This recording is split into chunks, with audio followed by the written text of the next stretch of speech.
E aí, pessoal, tudo bem? Mais um episódio do InovaCast aqui. Christian, prazer ter você aqui de novo. Beleza. Quer dar algum recado pessoal? Dá um recado pessoal. Pessoal, segue a gente lá no Instagram, @InovaCastOficial. Se inscreve aqui no canal no YouTube, ativa o sininho, compartilha. O pessoal não tá se inscrevendo. Não tá. Notícia triste. Tem que se inscrever. Porque senão, se não inscrever, o Junqueira vai pegar você. O Junqueira. Vai atrás. Vai atrás. É isso? É. Então hoje é um episódio super especial com um amigo meu, professor Junqueira, delegado José Luiz Uma salva de palmas. Salva de palmas, Junqueira. pessoal. Christian, uma satisfação muito grande estar com vocês aqui, viu? Agradeço demais o convite. Obrigado. Valeu. Como que eu te chamo? Professor, doutor Do jeito que José você quiser. Junqueira. Junqueira, tá ótimo. Junqueira? É, a maioria chama assim. Então fechou, então. Junqueira, é o seguinte, a gente tá fazendo faculdade, ele tá no primeiro ano, eu tô no quinto, já tive aula com você, ele ainda vai ter no terceiro ano, e você começou na FADAP também. FADAP. Você sempre quis fazer direito, como que você foi parar na FADAP lá? Ó, vamos lá. Nascido e criado em Tupã, né? E a faculdade de Direito aqui em Tupã sempre foi muito tradicional. Acho que todos aqui conhecem, né? Vinha gente não só da região, mas do Brasil todo fazer faculdade aqui na minha época, pelo menos. Hoje, com essa questão do EAD, acabou facilitando muito o ensino. Mas na minha época ainda era tradicionalíssima, a FADAP. Não tinha esse pensamento contundente em fazer direito até então, embora já tivesse uma atração maior pelas matérias jurídicas, até porque eu tenho uma prima hoje juíza de direito, ela se formou em 97, salvo engano, então eu já tinha ela como diretriz, né? Minha família, praticamente, tirando minha mãe, que é professora... Conhecida. Conhecida, exatamente, professora Flores, né? Isso. Mãe, um beijo. Família do meu pai, todos agropecuaristas, então, do lado de propriedade rural... Então não tinha estudo. Meu pai praticamente mal terminou o terceiro colegial. Só terminou porque minha mãe já namorava na época, professora estudiosa, então forçou ali a formatura. Então o estudo meio que veio com admiração com as matérias jurídicas. Já comecei a criar a ideia de que eu tinha uma certa admiração pela atividade policial. E aí, com relação a alguns colegas conhecidos dos meus pais que já eram delegados na época, eu fui, né, montando o quebra-cabeça. Vou prestar o vestibular para Direito. Me recordo que, inclusive, saí da minha formatura de terceiro colegial, fui direto para frente da FADAP. Que escola você estudou? Objetivo. Objetivo. Praticamente a vida toda. Praticamente não, a vida toda. E saí da formatura, Objetivo, terninho ali, tudo amassado, abarrotado, gravata desarrumada. Fiz o vestibular, passei, né? Não era tão difícil assim na época, tenho que concordar com isso. E comecei a cursar. Aquele primeiro ano, igual o Christian está aqui, é aquele choque, né? Não tem tantas matérias jurídicas assim. Falei, poxa, é isso mesmo, negócio meio maçante e tal, ciências políticas, introdução, IED, metodologia científica. Então, é isso mesmo. Cheguei um dia pra minha mãe e falei, mãe, não sei, será que é isso mesmo? Tô pensando em parar. Tomei um esporro, não. Vou ter que continuar agora, né? Começou, termina. Essa era a filosofia em casa, sempre foi. Segundo ano, entrou penal, opa, matéria sensacional. Então, meio que coincidia com aquilo que eu tinha como ideal, né? Me aprofundei um pouco mais a matéria. Terceiro ano, crime, né? Penal especial, que é a matéria que hoje eu leciono. Quarto ano, processo penal, ou seja, as matérias criminais sempre, de fato, chamaram mais atenção. Então, meio que tudo isso convergiram, né? Coincidiram com aquilo que eu tinha em mente. E aí, de fato, eu montei a ideia. Falei, delegado é um cargo bacana.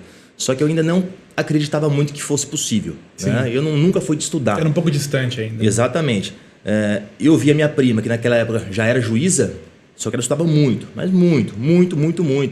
E eu via ela como um robozinho. Né? Poxa, como é que é possível uma pessoa ficar 12 horas líquidas sentada estudando? Né? Então, não é pra mim. Eu não consigo fazer isso. E na época eu não conseguia mesmo. E eu nunca fui de estudar. Inclusive, compartilho isso em sala de aula pra vocês, falo direto, né? Pra não seguirem meu exemplo. Me formei. Veio a etapa do cursinho, preparatório para concurso público. E foi até meio engraçado de como as coisas aconteceram. Minha mãe já vinha falando, filho, acho que é bom a gente fazer Damásio, né? Que na época só tinha Damásio. Damásio, não, mãe, São Paulo, mudar para São Paulo, imagina, né? Sempre fui aqui do interior, chinelão, shortão. Sim. Mas minha prima tinha feito Damásio. Naquela época era Damásio, ou então Marcatra, 2 cursinhos na época muito famosos, né? Hoje não, hoje você liga o YouTube e acabou, é muito mais acessível. E aí ela, filho, vamos fazer, filho, inscrição, tá com promoção, filho, o tempo vai passando, outubro, finalzinho de outubro. Minha mãe, é o último dia para fazer inscrição no Damásio com desconto, quase 50%. Vamos? Não, mãe, peraí que eu vou dar um treininho de jiu-jitsu ali e já volto. Vim dar um treino de jiu-jitsu, no que eu voltei, paguei. Falei, caramba. Fui pro quarto, mas será que vou ter que ir pra São Paulo mesmo? E aí que as coisas surgiram, né?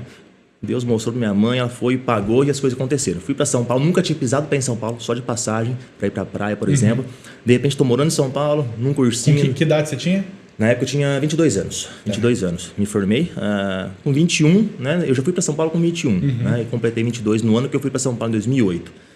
Me formei em 2007, entrei na faculdade em 2002, me formei em 2007 e em 2008 eu estava morando em São Paulo. E já no Damásio. E aquilo era um mundo à parte, né? Era um mundo. Aqueles professores que a gente via em livros só, todos dando aula para mim ali presencial. Era um prestígio muito grande. Só que a minha dificuldade em estudar. Que eu nunca fui de estudo, nunca fui de leitura. Você ralou muito na faculdade? Cara do céu, nada. Ralei no bar, né? Jogando uma sinuquinha ali. É o que eu falo sempre, né? Faço o que eu falo, não faço o que eu faço. Porque as coisas não vão dar certo. Sim. Então, assim, eu levava as coisas meio que tranquilamente, sabe? Vivia na academia, né? A aula começava mais ou menos em média 7h15. 7 horas estava acabando meu treino. Chegava em casa, tomava um banho tranquilamente, jantava. Chegava na faculdade mais ou menos na hora de assinar a primeira lista. Sim. Aí saía para o intervalo e voltava para assinar a última lista e linha de novo. Mas que eu falo, acabei amassando o barro depois, né? Basicamente foram 5 anos estudando para o concurso, depois de formado, ou seja, praticamente uma segunda faculdade. Mas para mim foi dificultoso, porque eu tive que aprender a estudar. Eu não sabia estudar, né? Então, para mim, que sou uma pessoa quase que hiperativa, talvez eu acho que eu tenho um pouco de hiperativismo, ficar sentado, né, numa cabine, os livros na frente, lendo, eu nunca tinha lido um livro na minha vida, né? Aqueles livros de literatura que a professora Clarice, né, que era aqui, passava para mim, imagina, passava muito. A Clarice é minha avó dele. Pois é, eu tava desconfiando aqui, agora você matou a charada. Isso. Pois é. Era várias fumadas, né? Tempo de escola, e cada puxão de orelha que a Clarice me dava, coordenação, direção todo dia, mas enfim, um carinho por ela. E eu nunca tinha lido um livro dos quais ela passava, né? E aí foi essa dificuldade para mim, sentar, abrir um livro e agora, tem que ler, não só ler, tem que absorver. Caramba, né? Como que é possível alguém passar no concurso? Como que é possível memorizar tudo isso? Aí nos intervalos, almoço, intervalos, né? Lanche da manhã, lanche da tarde, tinha um futebolzinho no Damásio lá. E com base, não conheci ninguém. Com base nesse futebolzinho, comecei a estreitar um pouco a amizade com alguns, né? Um pessoalzinho ali que já estava mais tempo no Damásio. Então, almoços, lanches, né? Da manhã, da tarde, ficava no grupinho ali. De repente os caras começavam a falar, cara, você viu aquele julgado, não sei o que lá, né? Falei, meu Deus, os caras sabem essas coisas todas aí. Não, impossível, vou nem ficar aqui. Eu meio que murchava a orelhinha ali, saía de perto, eu ficava com vergonha. Falei, os caras me perguntam uma coisa, não sei nada. Mas enfim, as coisas vão indo, vão passando os meses, vão passando os anos. Depois, teve uma época que eu trabalhei, até porque para ser delegado precisa comprovação de atividade jurídica. Então você fez OAB, né? Exatamente. Né? Inclusive é uma orientação para quem faz direito, eu falo em sala de aula. Não adianta fazer direito, mas eu não quero ser advogado. Não tem dessa. O primeiro passo, fazendo a faculdade de direito, é tirar o OAB. Não, você vai ser o quê? Bacharel em direito. Vai fazer o quê com o diploma? Nada. Você fez em penal mesmo, OAB? Penal, óbvio. Penal, obviamente. Não, porque normalmente, só para explicar, normalmente o pessoal vai para trabalhista, tem menos peças, né? Não, rapaz. Na segunda fase, penalzinho mesmo. Penal. Macei o barro ali, levei 1 ano para passar na OAB, porque eu não fiz um curso específico para OAB. Quando eu fui para o Damásio, eu estudava carreira jurídica, para concurso. Sim. Então, simultaneamente ao curso, eu tinha um material, peguei de um amigo meu que tinha feito um curso na época, imprimi todas as apostilas. Então, paralelamente ao estudo para concurso, eu estudava parte do dia para a OAB. E foi, inclusive, estudando para a OAB que eu fui aprendendo a estudar também. Uns temas um pouco mais básicos, de mais fácil compreensão. E foi ali que eu comecei a descobrir algumas coisas que eu ficava até assustado. Puxa, como é que eu não sabia disso na época da faculdade, né? Tudo bem, era um aluno, então não tinha como cobrar muito. E aí, prestei a primeira do ano, 2008, não passei. Eram 3 no ano. No meio do ano, passei na primeira fase, não passei na segunda fase. Naquela época não tinha repescagem. Então, na terceira do ano, eu tinha que fazer tudo de novo. Então, na última do ano, né, no final do ano, passei na primeira fase e aí passei na segunda fase também. Penal, se não me engano, a peça foi uma queixa-crime. Crime de ação penal privada, né? E aí, tudo feliz, 2009 cerimônia, peguei a carteirinha da OAB, já sabia que eu não queria ser advogado. Então, ficou uns dias na gavetinha ali, mas, como eu disse, precisava comprovar a atividade jurídica. Levava meu nome ali para alguns amigos, colocar meu nome na peça inicial. Na época o processo era físico, não era digital ainda, então tinha que assinar. Assinava, eles tocavam o processo, ganhavam dinheiro, só o meu nome que estava lá. Sim. Então, fiz algumas açõezinhas só para ganhar um trocadinho, mas nada muito de forma dedicada. Você não assumiu nenhum caso? Não, assim. nada. E aí, dessa forma, eu comprovei os 2 anos de prática jurídica que são necessários para delegado, né? Trabalhei 6 meses no Ministério Público em São Paulo, né? Fazendo um estágio informal, porque eu já era formado, né? Até por meio da minha prima, que era juíza na Barra Funda lá, então ela conseguiu um estágio voluntário, sem ganhar nada, né? Mas para aprender. Foi muito bom, por 2 coisas. Me ajudou um pouco a escrita, organizar teses, fundamentos, e me ajudou a saber que realmente promotoria não era para mim. Então, meio que confirmou que eu queria ser delegado nisso. Que até então, todo mundo falava, não, Junqueira, Zé, minha mãe, filho, tem que ser juiz, promotor. Eu falei, não, mãe, eu olho da polícia, né? Não, é promotor. Minha prima, você tem cara de promotor. Tá, então a gente acaba sendo um pouco influenciado, né? Tanto é que meu pai, mesmo depois de passado para o concurso para delegado, mesmo sabendo da paixão que eu tinha pelo cargo e pela polícia, falou, filho, agora você não pode parar de estudar não. Ele falou, pai, acabou, cheguei. Ele insistia, sempre falava, mas enfim. Então foi bom esse período que eu fiquei no Ministério Público, na certeza que eu não queria ser promotor e realmente também por conta da escrita me ajudaram, né? E aí isso tudo vai indo, as coisas vão evoluindo. De repente, fui avançando nas fases do concurso, né? São Paulo.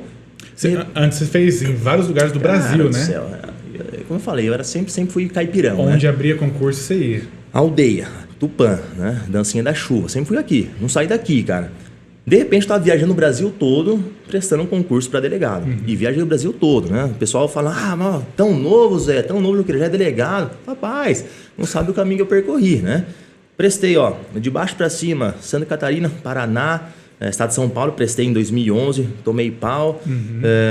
Mato Grosso Sul, Mato Grosso, Paraná, Alagoas, Minas Gerais, Rio de Janeiro. Quase passei no Rio de Janeiro. Minha mãe estava orando, fazendo um jejum para eu não passar. Quase passei lá. Que bom, né? Fiquei na penúltima fase. Daí o pessoal, mas se passasse, pô, lógico que ia, tranquilo. Sem crise, né? sem crise. E foi em 2012, isso aí. Onde mais? E acho que só, falei todos. Delegado da Polícia Federal também. Então, assim, viajei o Brasil todo, fazendo concurso para delegado, tomando pau no Brasil todo. Aí abriu São Paulo. Mas abriu São Paulo, né? Onde realmente era o foco, onde eu queria, e graças a Deus fui aprovado. E aquela história, né? De que antigamente, no começo do estudo, eu vi os amigos falando de matérias jurídicas. Falei, nossa, como é que esse povo sabe dessas coisas, né? De repente, eu estava no trâmite do concurso, de repente, eu estava no intervalo, vinham pessoas que nem me conheciam, que eu não conheciam elas. Falei, ô Zé, você pode ajudar a gente a esclarecer uma dúvida? Falei, pô, claro. Ou seja, de repente eu estava tirando dúvidas de pessoas no Damásio que eu nem conhecia. Então, assim, eu tinha uma turma, éramos em 9 no Damásio. Os 9 prestavam para delegado e os 9 passaram junto comigo no mesmo concurso, né? Então a gente chegou num nível que a gente estudava muito, e a gente sabia tudo. Felipe, a gente sabia tudo, cara, direito, tudo. Você pedisse, você abrisse um artigo da Constituição Federal, do Código Penal, processo penal, eu falava o número do artigo, eu sabia que estava escrito e explicava o instituto. Era incrível, né? A gente chegou na fase oral dessa forma. Porque era estudo, né? Eu sou bom, de forma alguma. A preparação. A gente estudava de 10 a 12 horas líquidas por dia. Que minha prima fazia, que eu achava que eu falava, não, imagina, não consigo fazer isso. Minha palavra não consigo é muito forte. Consegue, né? Deus capacita. De repente estava lá estudando 12 horas líquidas por dia, de domingo a domingo. Ou seja, é algo progressivo, as coisas vão, a gente sabia tudo. Né? Tanto é que na fase oral, o concurso meu é um concurso de 2013, era em média 14 mil candidatos para delegado. O seu concurso deu aquele BO que foi o mais longo de duração, né? Exatamente. Meu concurso, 2013, né? E de fato até hoje foi o mais longo da história. Por quê? Pegou troca de governo, trocou secretário de Segurança Pública, trocou delegado geral, teve convocações, a cúpula da Polícia Civil do Estado de São Paulo mudou toda, alguns faziam parte da banca examinadora e ela lascou, né? Foi meses de uma fase para outra, mês da segunda fase para as outras fases. Concurso, 2013, eu fui empossado em março de 2016, praticamente 3 anos depois. Nossa, né? Isso na primeira chamada. Isso é uma coisa bacana falar, porque concurso público, hoje não basta você ser aprovado. Sim. Tem que ser aprovado entre os primeiros, senão você vai tomar chá de 2, 3, 4 anos esperando a nomeação. É uma vida inteira. Então, assim, dos 9 ali, nós estávamos muito bem preparados. Dos 14 mil candidatos, classificação geral, eu encerrei em 24º. 24º, e na fase oral eu tive a quarta maior nota, ou seja, meu sonho, não, é a preparação que a gente tinha. A fase oral é tudo isso mesmo, esse monstro mesmo que o pessoal fala. Cara, foi a fase mais divertida. Que não mas fala precisa estar preparado. Só você estudar 12 horas por dia, você consegue. Não, chega lá. Todo mundo fala que é um monstro. Não é. Hoje eu preparo, que nem, tá em fase agora. O atual concurso da Polícia Civil tá em trâmite. Sim. Na fase oral. Investigador, escrivão, delegado de polícia e médico legista. Eu dou aula no cursinho em São Paulo, que a gente prepara, né, o candidato para carreiras policiais, provas para carreiras policiais, Polícia Civil. E a gente prepara esses alunos todos para a fase oral também. Inclusive, um aluno acabou de entrar na arguição agora. Estava falando com ele ali antes de chegar com vocês aqui. Sérgio Graciano, uma figura, caipirão. E a gente preparou ele, cara. O cara não conseguia falar. Mas a preparação, o treino, ele manda os vídeos, a gente vai corrigindo, a gente faz bancas simuladas, né? Presenciais, por meio da internet também, online.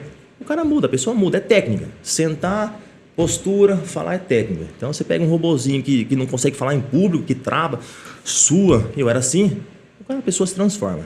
E esse é o depoimento dos alunos. Nossa, eu sou uma outra pessoa hoje, né? Vocês me transformaram. É assim, é técnica. E vai. Né? Aí, estando preparado, a fase oral é isso aqui, ó. É um bate-papo. Você já chega lá. No meu caso, eu já me sentia um delegado de polícia. Então eu já fui meio que preparado psicologicamente para isso. Você foi antes para assistir outras pessoas? Fui um dia só. Tem alguns candidatos que vão uma semana, eu não recomendo. Eu recomendo um dia só. Para quê? Não para ver as perguntas, porque a pergunta está estudando, tem que saber. Sim. Mas para ver o ambiente, para ver onde fica posicionada a banca examinadora, como que é a mesinha, como que é a cadeira que vai sentar. Exatamente, ambientalizar, localizar. A água, o vademecum ali, o código, né? Então, para isso, exclusivamente para isso. Aí no dia foi uma diversão. Eu fui o último do dia. Eram 10 candidatos que me antecederam. Eu fui o último do dia, né? E obrigatoriamente eu tinha que ficar assistindo os 9 antes. Então, até para isso eu tive que me preparar. Por quê? Naquela ânsia de passar no concurso, automaticamente ou instintivamente você vai prestar atenção em todas as perguntas anteriores e vai querer responder na tua cabeça. Pô, se eu ouvisse as perguntas dos 9 que me antecederam e respondesse mentalmente, minha cabeça ia estar pifando já quando chegasse a minha vez. Sim. Isso é fato, a cabeça cansa. Raciocínio cansa, pensar cansa, gasta energia, caloria. O dia inteiro. E então eu me preparei para isso. Eu estava ali, abstraindo tudo, mas com a anteninha ligada. Né? Então, vinha uma pergunta meio fora da casinha. Opa, eu ouvia que o candidato ia responder e mantinha um foco de novo. Os 2 candidatos que me antecederam foram muito mal, mas muito mal mesmo, cara. Aí quando me chamou, eu recordo certinho. Tava muito bem preparado. Alguém né? foi te assistir da sua família? Assim? Não, pedi pra não irem. Nossa, minha mãe vai lá, ela começa a gritar. Levanta a mão. Não dá. Minha mãe eu conheço bem, então não vai ninguém, né? Só espera depois o resultado. Isso. E aí me chamou, eu era o último, né? Eu recordo certinho. Sorteio o ponto, tem igual um binguinho mesmo ali, sorteia, pega a bolinha. Os temas? Os temas, né? Pontos, não é a mesma coisa que tema. Então eram 11 pontos. Então tinha as listas das matérias dentro de cada ponto. Eu não me recordo o número do ponto que eu sorteei, mas sorteei o ponto, mostrei a bolinha para a banca, ele falou o número do ponto e aí começou a arguição. Aí o primeiro examinador na minha esquerda aqui, direito constitucional. No que ele deu boa noite, já fez a primeira pergunta, só no que eu respondi o boa noite, pela entonação da voz, pela postura, pessoal, como os 2 que me antecederam foram mal, porque não tinham se preparado, então eu já comecei a chamar atenção ali, positivamente, né? E eu percebi isso. Então eu fui valorizando o passo, sabe? E respondendo, graças a Deus, as primeiras perguntas já sabia responder, então você ganha uma certa autoconfiança, né? E assim foi. Eram 7 examinadores, 7 matérias, 8 com o presidente da banca. Aí foi até acabar. Cada um faz uma pergunta? Não, várias perguntas. Minha arguição demorou mais ou menos 1h20. Nossa. Quase um podcast aqui, entendeu? Só que nego maçando você. Exatamente. Então, assim, foi demorado. Por quê? O que eu percebi? Eu era o último. Eu estava indo bem. Então, os examinadores tinham as perguntas ali. Como eu era o último, eles queriam fazer as perguntas até eu cair, entendeu? Até eu errar algumas. Quando eu errava, respondia. Eu estava preparado. Né? Aí eu lembro certinho. Chegou no último examinador, criminologia. Aí o examinador começa a perguntar a todos os delegados, né? Da cúpula da Polícia Civil, né? Lá na Cadepol, um lugar maravilhoso, fantástico. Começa a perguntar a criminologia, aí eu respondendo. Pergunta, responde. O cara começou eu percebi que ele queria fazer eu errar de alguma forma. E as perguntas dele começaram a ficar meio confusas. Eu dava resposta confusa também, até que ele foi num ponto, não dá mais. Né? Ou ele tá errando muito, eu vou errar mais ainda, a gente vai sair na mão aqui daqui a pouco. Aí lembro que ele fez a última pergunta, toda enrolada. Eu pensei um pouquinho, Excelência, não me recordo. Ele virou presidente, senhor presidente, estou satisfeito. Você acabou. É o que ele só isso que ele queria. Exatamente. Acabou a arguição, me liberaram. Eu sabia que eu tinha ido bem. Então eu fui feliz, cara. Tava um cadepó de terno, gravata, sapato. Eu fui andando a pé, sem eira nem beira, até chegar a um metrô qualquer, assim, me divertindo, sabe? Grato, porque realmente tinha ido bem, tinha essa sensação. Aí depois disso foi só esperar sair no Diário Oficial lá, a aprovação, né? E a outra surpresa foi quando veio a nota lá. Eu sempre tranquilo, não sou muito ansioso não, realmente sou tranquilo. Então no dia que ia sair, né, os amigos meus nem dormiam, nem dormiram, né? Todos ficaram acordados. Rapaz, dormi, celular desligado. Quando eu liguei o celular, aquele monte de mensagem chegando, o pessoal dando parabéns, falando da nota, me ligando, né? Foi mais ou menos desse jeito. Aí meu irmão morava comigo em São Paulo, na época, tá fazendo um cursinho lá. Então foi a primeira pessoa que eu tive contato depois da notícia, dei um abraço nele, chorei pra caramba. Aquela alegria, né? Aquele sentimento, bro, agora sim, agora acabou, né? Agora ninguém me tira mais, né? Aí liguei minha mãe, liguei meu pai, enfim, uma alegria só. A sensação do seu nome publicado no Diário Oficial do Estado é inspirável. Depois que sai seu nome lá, como que faz para você escolher, ou se é que você que escolhe, o lugar onde você vai trabalhar? Cara, é assim, é um negócio bem bacana e interessante. São etapas do concurso. Acabou a fase do concurso, você é nomeado, toma posse, já é policial, investigador, escrivão, delegado. A gente tem as dúvidas, a arma e o distintivo, você recebe quando? Ao final do curso de formação que é a Cadepol, não. Porque você não tem preparo ainda para manusear uma arma. Porque tem o curso exatamente, de tiro, na Cadepol, que é a Academia de Polícia, que o policial vai receber todo o preparo técnico, né, para manusear a arma, técnicas de abordagem. Então tem aulas práticas e aulas teóricas, todas, né? A maioria das pessoas nunca relaram na arma de fogo. Inclusive eu tive vários colegas de turma que nunca tinham nem chegado perto de uma arma de fogo. Meninas, tem muita mulher na Polícia Civil, né? Sim. Muitos pensam, louco, muita mulher. E as mulheres estão se destacando muito bem na polícia também. Então fica um recadinho para quem está nos assistindo aí. Mas polícia, mulher, será que eu posso? Tenho várias alunas mulheres, várias. E várias mulheres na polícia, inclusive comigo. Então assim, o Cadepol recebe toda a preparação. No final do Cadepol, você se forma. Existem avaliações durante todo o curso de formação. Então zera a pontuação do concurso. Inicia-se uma nova pontuação do curso de formação. Exatamente essa pontuação final é que vai te dar uma classificação para você escolher as vagas. Então, formou, tem o dia da escolha de vagas, né? O tal dia da escolha de vagas. Todo mundo com medo lá, tremendo. E aí tem uma lista dos departamentos, das delegacias, né? E aí, de acordo com a classificação, o primeiro colocado escolhe o primeiro, o que ele quiser. O último colocado que sobrou. Eu tive uma coisa muito interessante, cara. Eu estava na academia de polícia minha, para delegado, eu era o primeiro da turma. Porque eu sempre tive muita intimidade com arma. Sempre, desde molequinho. Né? Primeiras idades eu jogava uma espingardinha de chumbinho. Meu avô era caçador, meu pai. Então sempre teve muita arma em casa. O pessoal do rural sempre tem mais. E antigamente Aquelas famosas cartucheiras atrás da porta. Sempre. E eu tive esse contato. Eu atirava mesmo, eu atirava bem. Sempre tirei muito bem. E na academia de polícia todo mundo tira 10 em tudo. Só que chegou na aula de armamento e tiro prático, mais ou menos, o povo não vai tão bem. E eu, pumba. Então eu fiquei primeiro colocado. Aí me veio um abençoado, um professor de criminologia, investigador de polícia, cara, numa prova de gerenciamento de crise. Gerenciamento de crise, prova teórica. Sem motivo nenhum, para mim, para um outro colega meu, ele me deu 5,5. Eu falei, no curso de formação todo mundo tira 10, 9,5, 10, 9,5. 5,5, pumba, me mandou lá para antepenúltimo.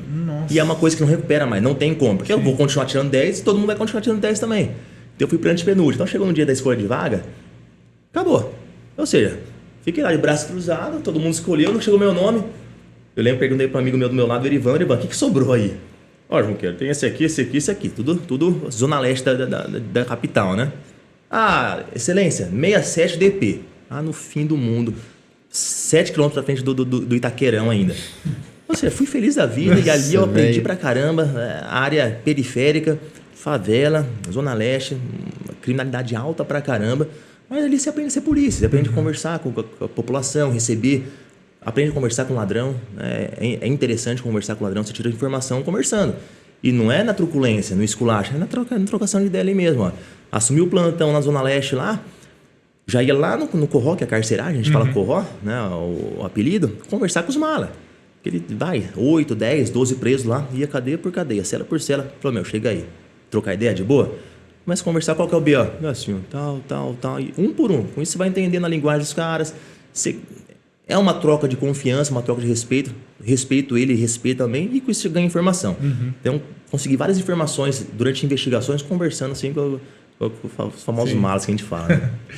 Só antes do Cris puxar outra pergunta, Samuel tem uma pergunta. Não, só rebobinando um pouquinho na hora da aprovação, né? Eu só me perdi nessa parte. No momento, tipo assim, antes da aprovação, você só tinha um bacharel? Ou algum outro requisito? Porque a pergunta é, tem algum requisito especial que você precisa ter para prestar o concurso? Precisa. Vamos lá, como eu falei. Formei o direito, né? Tirei a OAB. Para o concurso de delegado, Defensoria Pública, Procurador de Estado, Magistratura, Ministério Público, que são os concursos de alto escalão, digamos assim, sem desmerecer os demais, é necessário o que a gente chama de atividade jurídica. Ou seja, você precisa comprovar alguma quantidade de anos exercendo alguma coisa relacionada ao direito, exercendo efetivamente. A forma mais prática e fácil é por meio da advocacia. Tem como prestar fora da advocacia isso, esses 2 anos de... Tem, mas é difícil. Porque o falar, Estado de São Paulo segue uma resolução do CNJ, né? Conselho Nacional de Justiça, que basicamente todos os requisitos englobam a atividade privativa de advogado, ou então você precisa trabalhar num tribunal de justiça que tem uma certidão que reconheça que ele tem, então assim é difícil. Sim.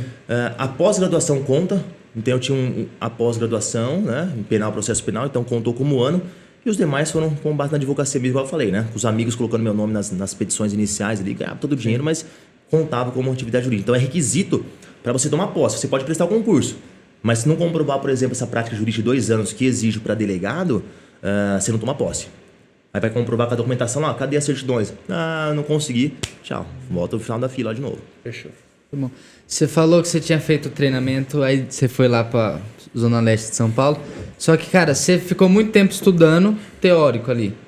Aí você tem um tempo de preparação. Você já chegou se sentindo preparado? Ou se deu um baque assim Cara, primeiro e de falou forma assim, caramba, o que eu faço? Que agora Agora o bicho vai pegar. o bicho pega. Nem os colegas que passam para o concurso de delegado, que geram policiais, acontece muito isso. O cara já era investigador de polícia, por exemplo, já era escrivão de polícia, por exemplo, e passa para delegado. Acontece muito isso. Nem esses, no primeiro plantão, se sentem confortável. Não, cheguei perdido. Né? Cheguei totalmente perdido, totalmente com um sentimento de despreparo. Porque a academia de polícia são aulas teóricas e práticas, mas nada se compara a um plantão policial. No dia a dia ali. Nós temos 2 semanas, né, todos os cargos, né, tem 2 semanas de estágio. Então depois que acabou a Cadepol, Academia de Polícia em São Paulo, que é na capital, a gente vai para delegacias, estagiar. Estágio, né? Chega lá, tá, fica num canto sentado lá, braço cruzado, doido vai embora e acabou, né? Então assim, primeiro plantão, né, era dia de semana, eu me recordo. Distintivo, quadrada do lado, né? E eu tenho o hábito de andar sempre armado, né? Sempre andei, talvez por conta desse ano que eu fiquei em São Paulo trabalhando. Então, onde eu tô armado, né? Até na igreja, no culto de domingo lá, o pastor até conhece, sabe que eu vou estar armado. Então, assim, arma ostensiva no plantão, distintivo me identificando, né? E aí, Zona Leste praticamente um pronto-socorro, né? Gaviões, né? Tudo, gaviões. cara, é tudo. Toda delegacia em São Paulo tem um cachorro, né? O cachorro pó, a gente fala, toda delegacia tem um cachorro. Lá onde eu trabalhei, 50 DP. Nem cachorro tinha, nem cachorro aguentava a loucura da delegacia, entendeu? Tinha gente vendendo pipoca, de tanta gente que tinha na delegacia. Era bizarro, era muita gente. Gente procurando plantão, BO, furto, roubo, homicídio, a PM chegando concorrência. E o delegado faz o quê? Tudo, cara. O delegado tem que gerenciar.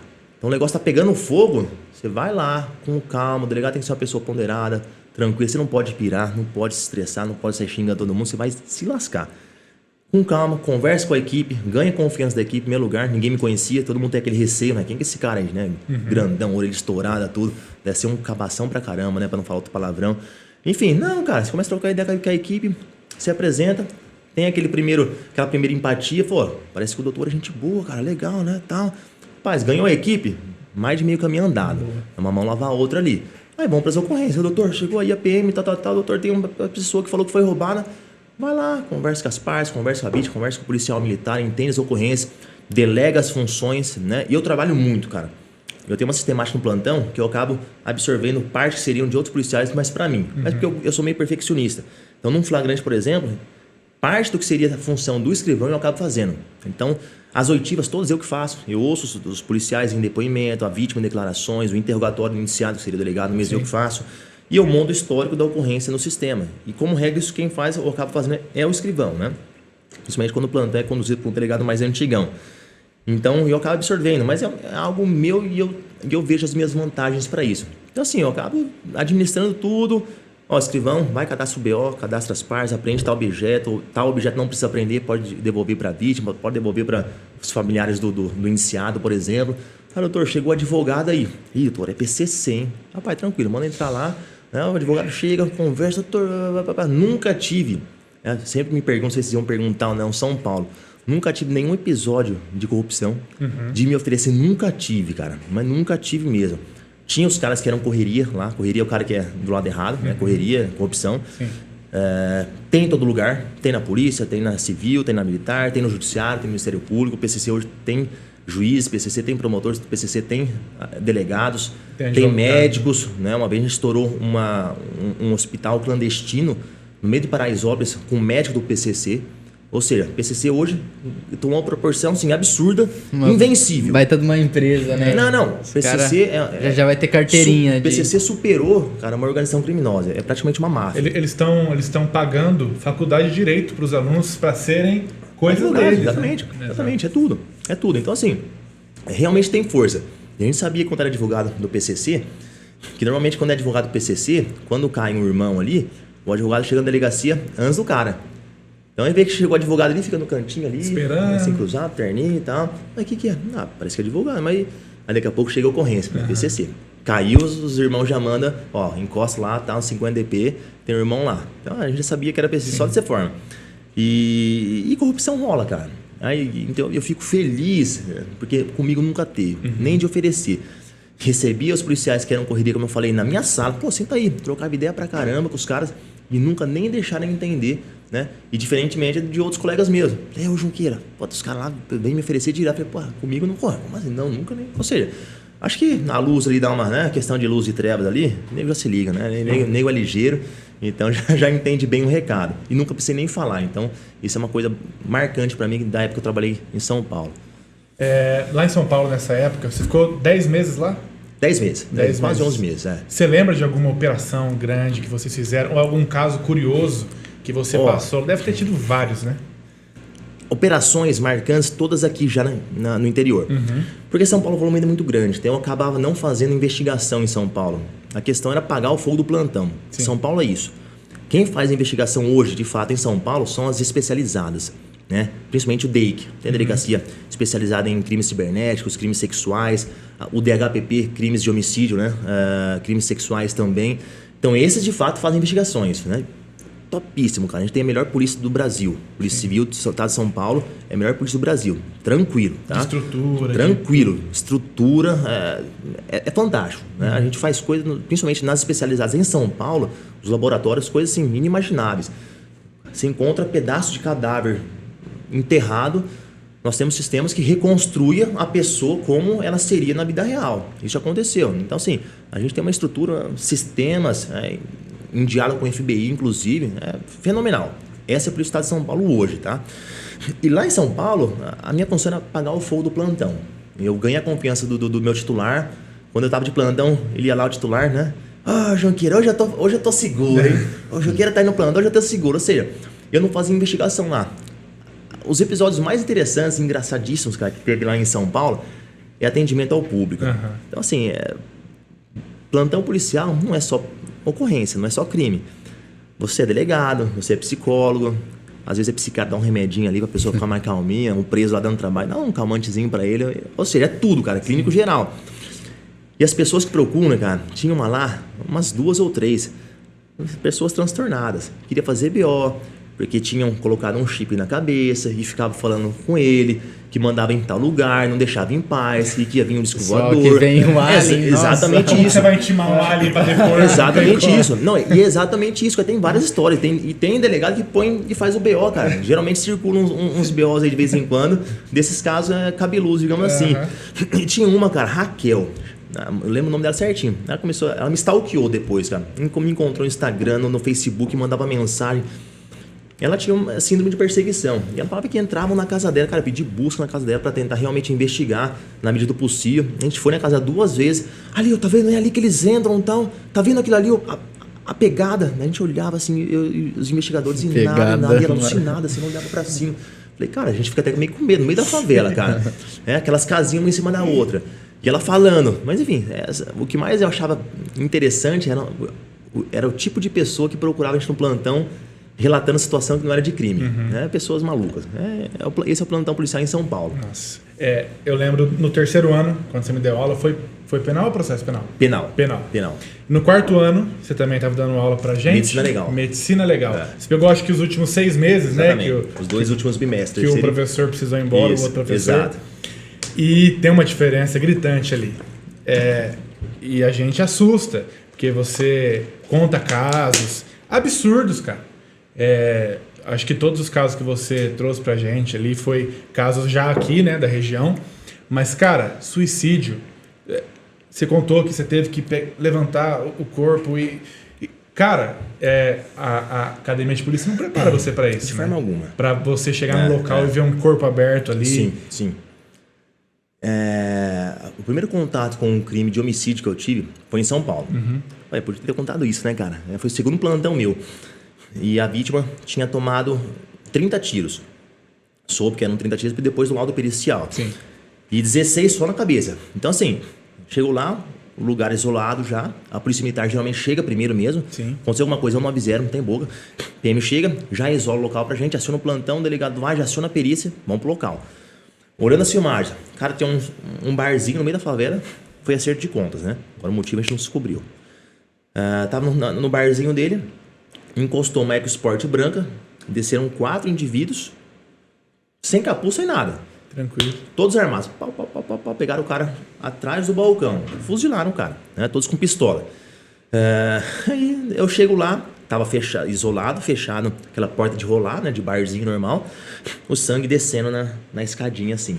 Eu falei, caramba, cara. Segundo plantão. E aí? Entro, não entro? Abriu a porta. Doutor, tá atrás do balcão ali. Vamos lá. Aquele cheiro, cara, de ferro, cheiro de sangue, forte, lugar fechado. Ele abriu, ainda veio aquele bafo quente na minha cara, né? Falei, cara, igual da sala do igual do jiu-jitsu aqui. Um pouquinho pior, cara. Um pouquinho pior. Pior? Um pouquinho pior. Nossa. Aquele cheiro de sangue, aquele cheiro de ferro. E tá tudo cheio de sangue, era muito sangue, né?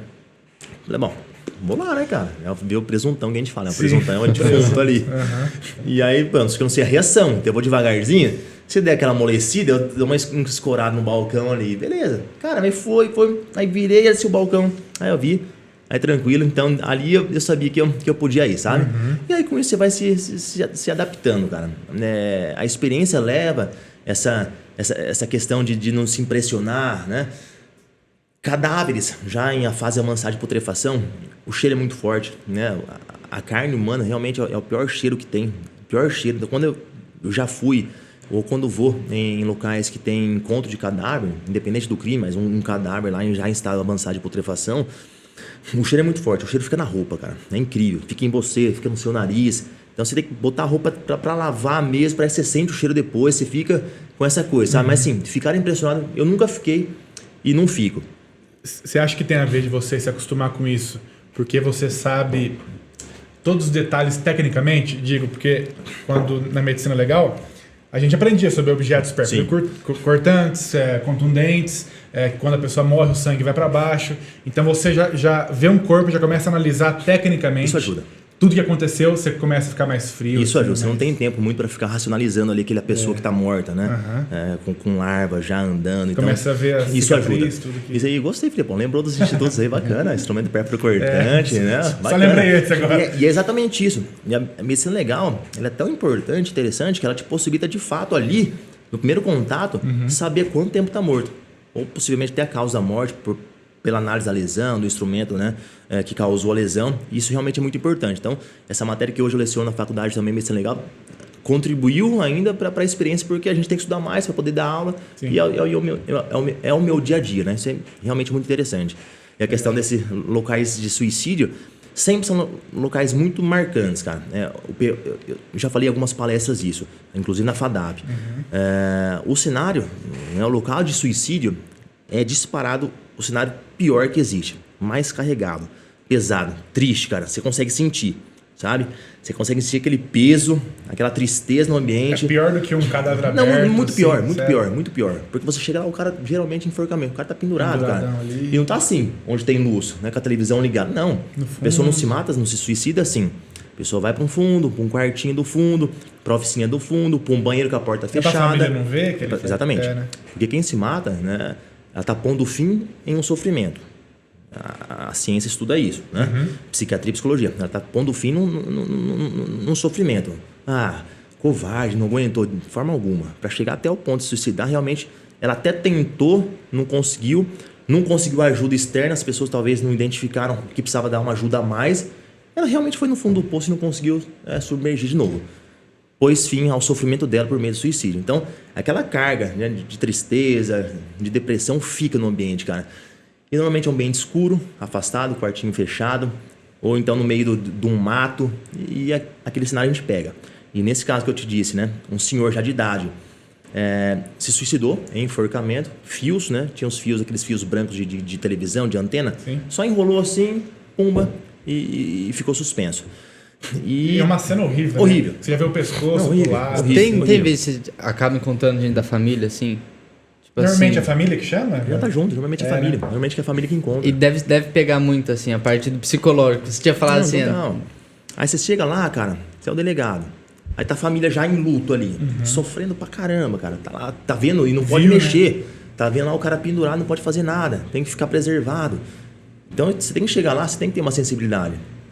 Dá a mão, dá um tapinha no ombro, meus sentimentos primeiro, tal, vai tentando dar um mínimo de conforto, um tato, quase né? que de forma inexplicável, mas dá um mínimo de conforto, um tom baixinho. Ó, a gente vai fazer o trabalho aqui rapidinho para poder liberar o corpo, para vocês poderem fazer o velório e tal. A pessoa dá aquela respirada, aí a gente entra, né? Aí a perícia entra, geralmente chega junto, foto, e aí tem que tirar. Você estava contando do senhor. Exatamente. Né? E tava ruim, cara, o lugar. Ele subiu numa pia, enrolou e pulou da pia. E tava bem ruim. E eles não conseguiam tirar, porque não tinha laço, nada, não dava pra cortar. Porque quando é corte, tira o canivetinho, né? Corta, acabou.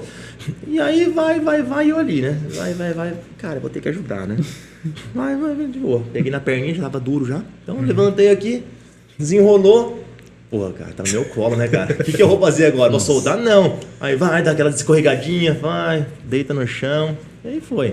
Ou seja, isso hoje não, isso nunca me afetou. Então, consigo diferenciar bem, chego em casa tranquilo. Mas não é normal, né? Não é normal, mas a experiência leva a isso. Sim. A experiência leva a isso.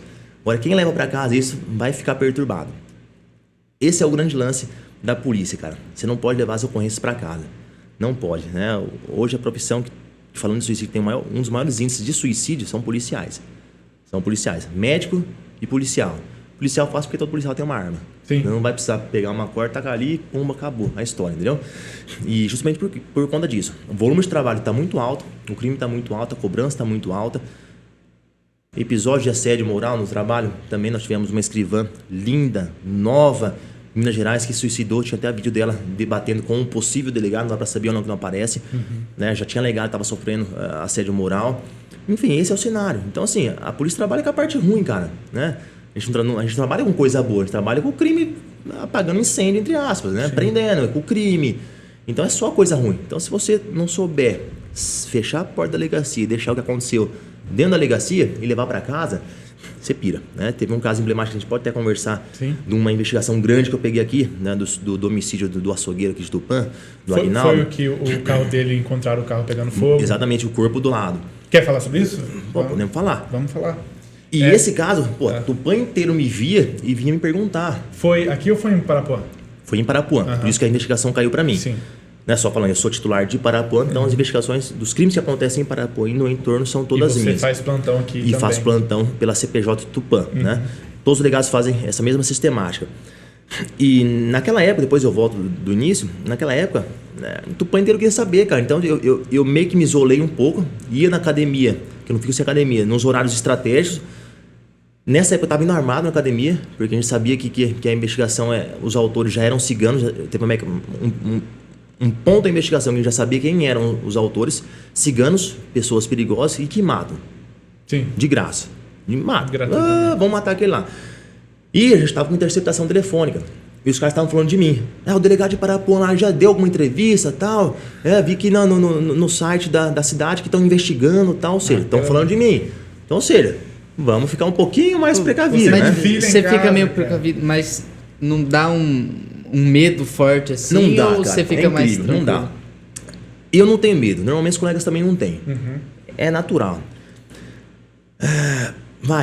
De alguém do crime, hoje, para vir fazer alguma coisa contra um policial, é só se teve alguma coisa entre os dois ali. Meio pessoal. É difícil o cara vir atrás de você do nada, né? É difícil, né? Até mesmo numa investigação como essa. Eu não fiz nada contra os autores, os ciganos, por exemplo. Então não tinha por que eles virem atrás de mim.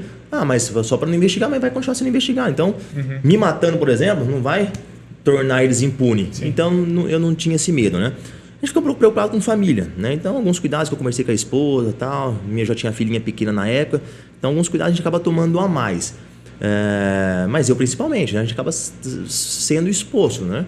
E Tupã inteiro vinha perguntar, cara. Então, teve uma época que eu falava em casa. Minha mãe, principalmente, cara, curiosa pra caramba. Minha esposa já sabia.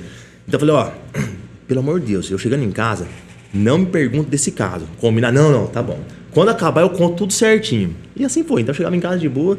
Mas ia na academia, ia na sala, o pessoal pergunta, eu ia embora, saía deixando falando sozinho. E tinha que fazer assim, porque para não levar esse BO para dentro de casa, senão você pira. E dentro agora no início, né? Esses casos emblemáticos, né? Essa talvez foi o maior caso que eu peguei até hoje, né? E foi uma investigação muito meticulosa, praticamente 2 meses sem dormir, loucura, com interceptação rolando, inteligência policial monitorando onde os investigados estavam rodando. Só rapidinho, você falou desses casos grandes, né? A gente vê delegados que adotam sua própria métrica ali no sentido de dar entrevista. No caso da menina do prédio, que a mãe foi solta recentemente, Nardoni, dos Nardoni. Isabela Nardoni. Parece que o delegado, qualquer coisinha que eles descobriram, ele já ia para a imprensa e falava tudo. Na sua visão, isso pode atrapalhar um pouco? Você é mais reservado? Você só fala com a imprensa quando já está no final da investigação? Qual que é o lance? A gente tem que enxergar a imprensa como parceira. Porque à medida em que tem um caso de repercussão, um crime de repercussão, tem a cobrança da sociedade. O que a polícia está fazendo? Está tudo quieto. Então, a entrevista, nesse ponto, te dá um respaldo. Não, está investigando, a polícia está trabalhando. Então, essa é a finalidade.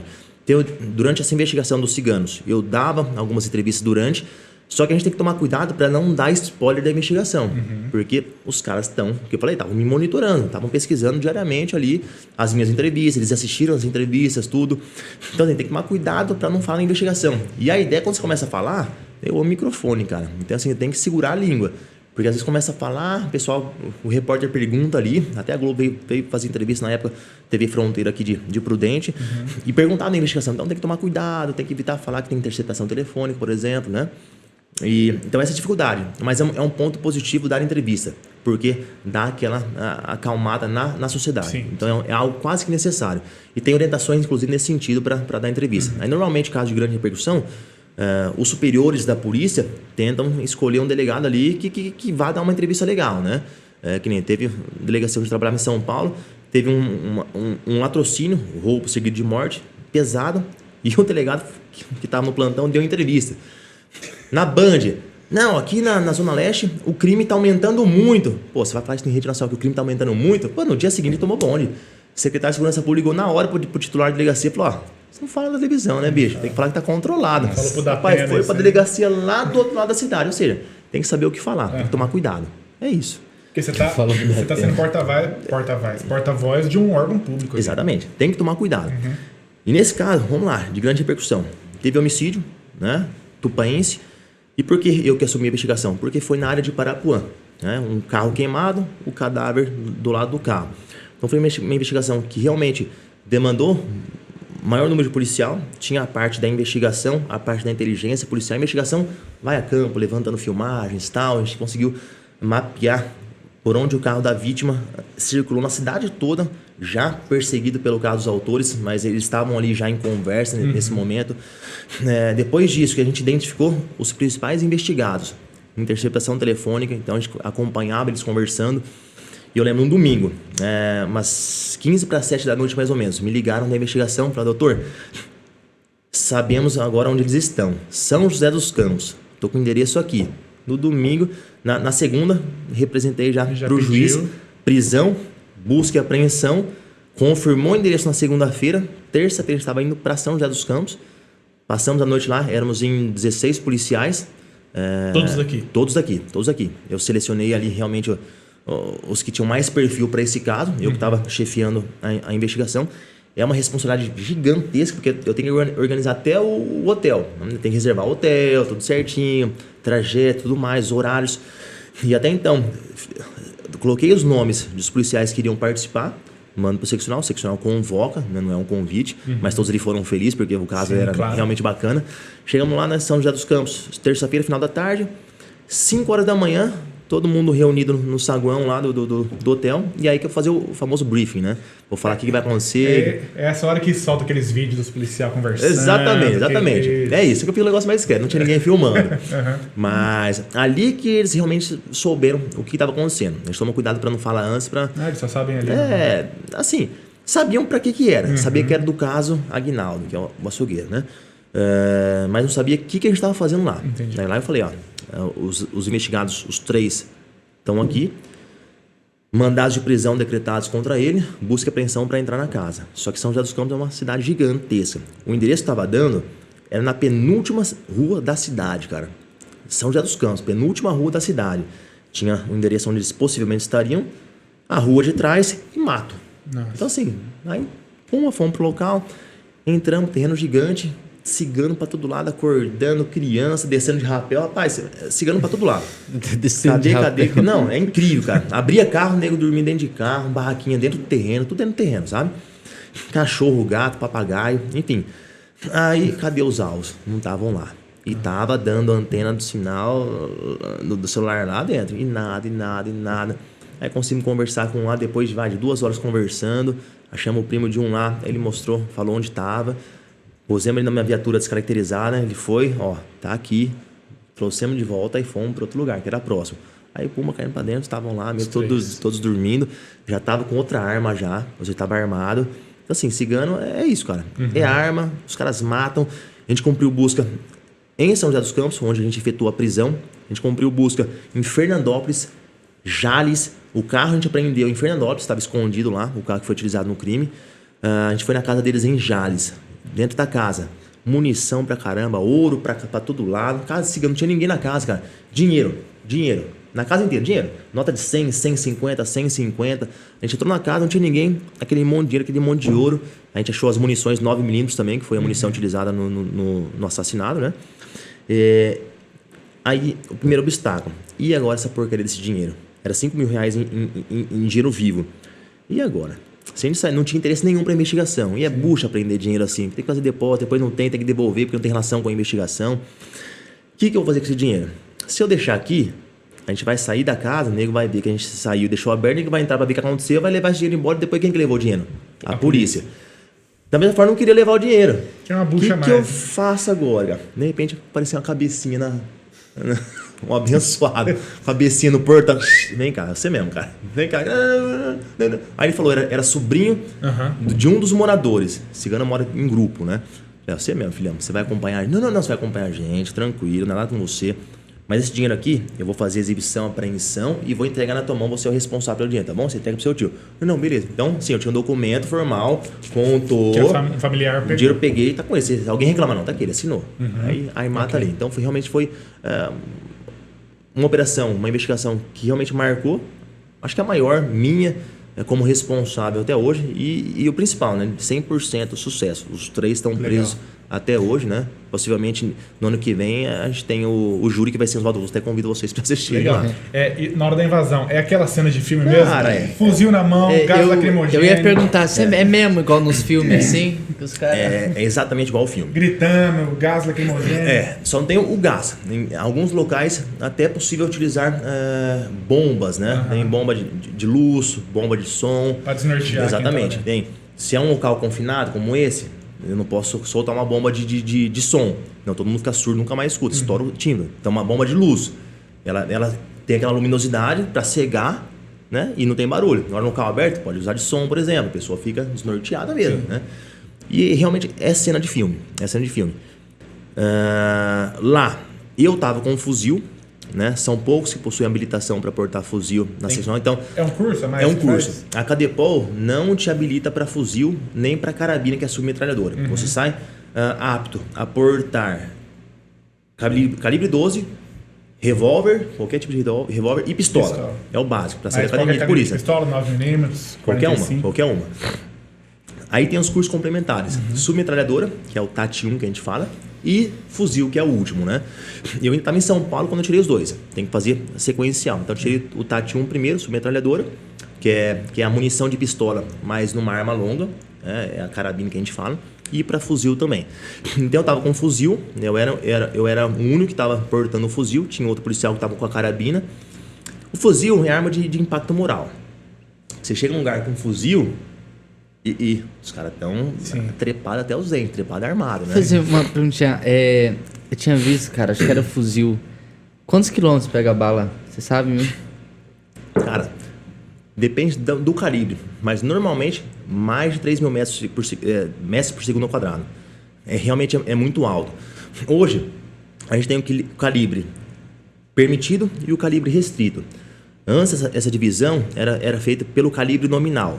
Então, assim, até a pistola 380 era permitido. De 40 para cima já era de uso restrito, só forças policiais. Hoje, a classificação de calibre permitido para proibido, restrito, é com a velocidade que a munição, o projétil sai do cano da arma. Então, até 1.620 ou 640 metros por segundo é permitido. Acima de 1.620 para cima é de calibre restrito, né? Que não pode, somente forças policiais podem ter acesso, aquisição, enfim. Então, realmente o fuzil é uma arma muito, muito, muito potente, né? O que a gente usa é o calibre 5.56, um fuzil de assalto relativamente leve, muito potente, então permite te dar um tiro aí, vai a 500 metros com precisão, né? Sem equipamento de aproximação, nada. Então, realmente é uma arma muito eficiente e que a polícia usa. Só que não é qualquer lugar que pode levar fuzil, né? Porque assim, num combate urbano, por exemplo, se você precisar trocar tiro no estado de São Paulo com alguém, vai atirar contra o indivíduo que está contra você também disparando. O projétil vai atravessar tranquilamente e vai acertar alguém. Então tem que ter esse tipo de cuidado também, né? Tem que selecionar o tipo de lugar para o tipo de armamento. Isso é importante também. Legal. Não, então é interessante saber que é bem parecido com os filmes, então. Idêntico, cara. A gente se organiza. No interior, carece um pouco de treinamento. Os policiais não treinam. Mas equipamento tem? Equipamento tem. Mais ou menos. Tá. Né? Eu tenho os meus equipamentos. A arma que você pode comprar, que você compra, você pode levar para o serviço? Pode, tranquilo. Usar no serviço? Pode. Eu só uso a da instituição. Por quê? Caso eu tô com uma minha particular. Eles trocaram? Trocou. Hoje, Pela polícia, armamento de primeira. Todos com Glock, que é uma arma austríaca, uma das mais seguras e eficientes do mundo. Então, todos estão com Glock hoje. Polícia Civil e Polícia Militar, Estado de São Paulo, tá? E praticamente todos os estados também.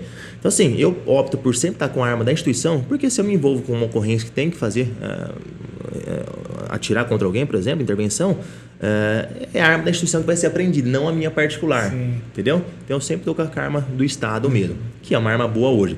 E aquela coisa de filme, cara. A gente se programa, tem o local, o alvo, a gente tem que saber qual que é o objeto de investigação. É tráfico de drogas. Pô, se é tráfico, beleza.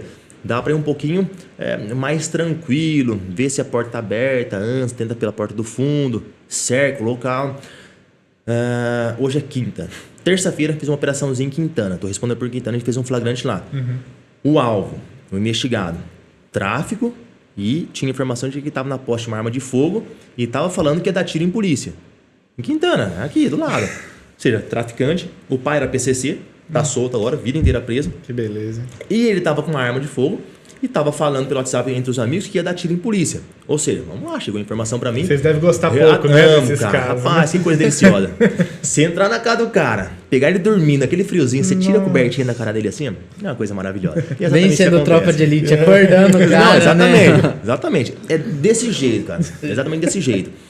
E então assim, o alvo, arma de fogo, cada mundo vai dar tiro em polícia. Aí não tem como entrar e ver se as portas estão abertas ou não, aí é pé na porta. Então assim, a circunstância demanda e autoriza isso. Então vai, pumba, pé na porta, e o cara tem que ser pego realmente de surpresa, pra não ter tempo de reação. E aquela coisa, lanterna, chegou, pumba, lanterna na cara, o cara tá dormindo, cara.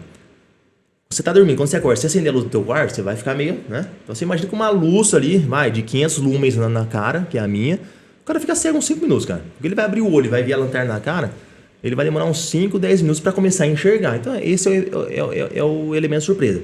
Vai, o caso exigir, a gente algemou o cara, põe sentadinho no sofá, troca aquela ideia na manhã, trocar, tem BO aí? Não. Filho, tem BO, a gente tem busca, mandado de busca e apreensão, autorizado pelo juiz, a gente vai procurar. Facilita o trabalho da polícia. Tem alguma coisa aí, droga, arma? Não, senhor, não tem nada, aquela conversinha sempre. Não entregou. Então vai procurando, e tava lá, dentro de uma caixa, na cozinha, um revólverzinho calibre 32, aí a casa caiu, né? Aí leva preso e aquela coisa. E aí que tá, o cara tá solto. Por quê? Posse ilegal de arma de fogo. Calibre permitido, pena máxima 3 anos de reclusão, é possível arbitramento de fiança. Arbitrou fiança, o advogado encostou no plantão. Doutor, quanto vai ser a fiança? Eu já sabia que dava uma carregada, mas não podia colocar muito alto, eu tenho que justificar. O valor da fiança que eu arbitro, eu tenho que fundamentar. E é você que arbitra. Exatamente, o delegado. E assim, é casa entendeu? Casa popular. Sim. O cara não tinha carro, não tinha moto, não tinha nada para colocar mais alta a fiança. Cara, vou jogar 2.500, arriscando. Aí eu joguei 2.500, aí advogado, doutor, 2.500 não tem nada, pá. Faz um salário mínimo aí que é o padrão, os delegados fazem. Não, cara, sem maldade no coração. Falei pro advogado, sem maldade no coração. 2.500. Mas não tem dinheiro. 2.500. Não tem dinheiro, daqui a pouco chegou. 2.500. Chegou o Pix. Pra fiança e 1.300 pro advogado. Ou seja, o dinheiro aparece. Que beleza, hein? Dá a mão pro cara, vai embora, tchau. Mas enfim, o mais importante, ele vai responder esse processo. Ele já tem passagem criminal anterior, então é possível que ele pegue uma peninha ali. E o principal de tudo, a arma que estava no crime, hoje tá apreendida. Então, isso é o principal, tirar uma arma de circulação. Legal. Você falou agora do flagrante. A gente sabe que o flagrante, depois que a pessoa está presa em flagrante, ela só pode ficar 24 horas. Depois ela vai para a audiência de custódia. Aí depois vai ser ordenado pelo juiz lá o que vai ser feito com a pessoa. Mas a lei não fala quanto tempo é a prisão em flagrante para você prender a pessoa. Você pode tentar explicar isso aí pra gente, por favor? Para prender? Porque ele não fala, né? Não fala. Isso é um tema interessantíssimo, cara. E alguns alunos, juristas, meio que se perdem nesse ponto. Vamos lá.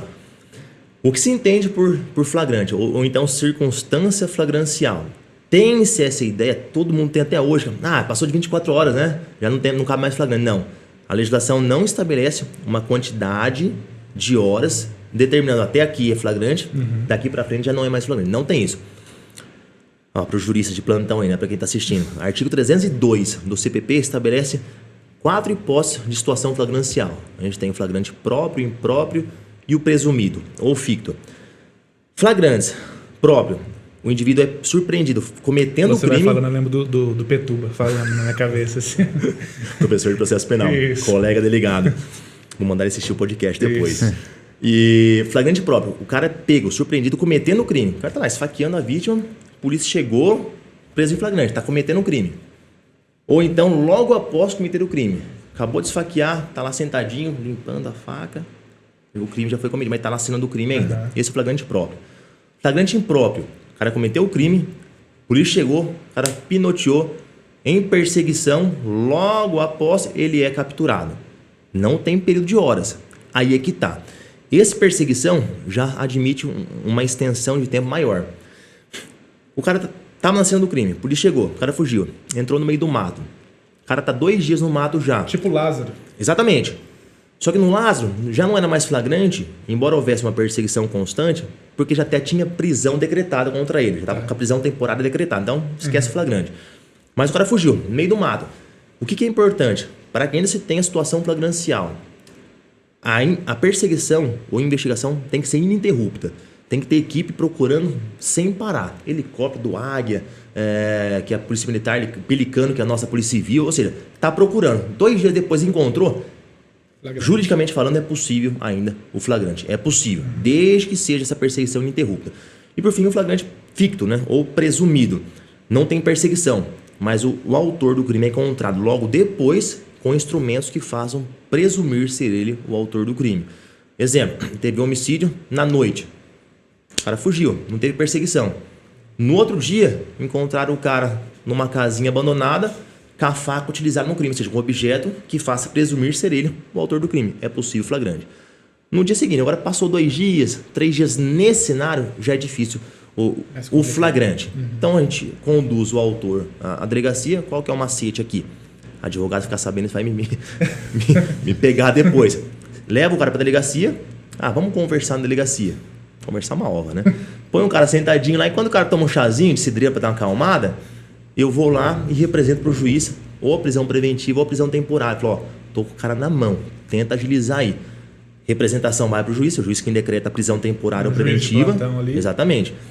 Só que ele tem que abrir isso pro promotor de justiça, o promotor de justiça tem que se manifestar da minha representação, depois volta pro juiz, o juiz decreta. Então assim, já fiz isso 2 vezes e deu certo. Tô com o cara aqui na mão. Ele tá quietinho aqui, eu falei que a gente vai ouvir ele só em declarações e vai ser liberado. É o cara, confessou já informalmente aqui. Saiu a prisão. Filhão, é o seguinte, está preso, né, tem direito ao seu advogado, vou fazer o seu interrogatório, você tem direito constitucional de permanecer em silêncio, dar a sua versão sobre os fatos, aquela historinha toda, né? E aí feito, por exemplo, o flagrante, na questão das 24 horas que falou, todo e qualquer flagrante, uma vez feito o flagrante, e só quem lavra o auto de prisão em flagrante é o delegado de polícia, né? Nenhuma outra autoridade faz o flagrante, é só o delegado de polícia. Qualquer pessoa pode prender alguém em flagrante. Está lá no CPP, né? Qualquer do povo pode prender alguém em flagrante. Então vocês estão na rua aí, viu um cara levando a bolsa da senhorinha, vai lá, comecei a fazer jiu-jitsu, pulou na perna do cara, derrubou. Tá preso. Tá preso. Ou seja, você que efetuou a prisão naquele momento. Só quem vai lavrar o auto de prisão em flagrante é o delegado de polícia, mais ninguém. Então lavrado o APF, né, auto de prisão em flagrante, dentro de 24 horas também, esse flagrante tem que ser comunicado ao juízo competente. E aí tem hoje a audiência de custódia, né? Começou é algo relativamente novo. Pouco tempo, né? Começou em 2012. No interior aqui, começou em 2017. Tá.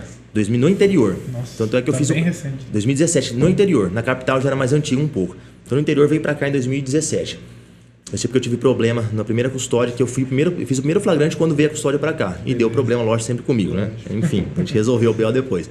Então assim, dentro desse prazo de 24 horas, o indiciado, o preso, tem que ser apresentado ao juiz e o juiz vai analisar a legalidade da prisão, se a prisão foi legal ou se a prisão foi ilegal, se houve algum abuso das autoridades policiais ou dos agentes policiais ou não.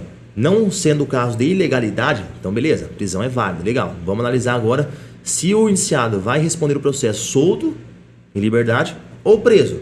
Se for preso, tem que converter a prisão em flagrante em prisão preventiva.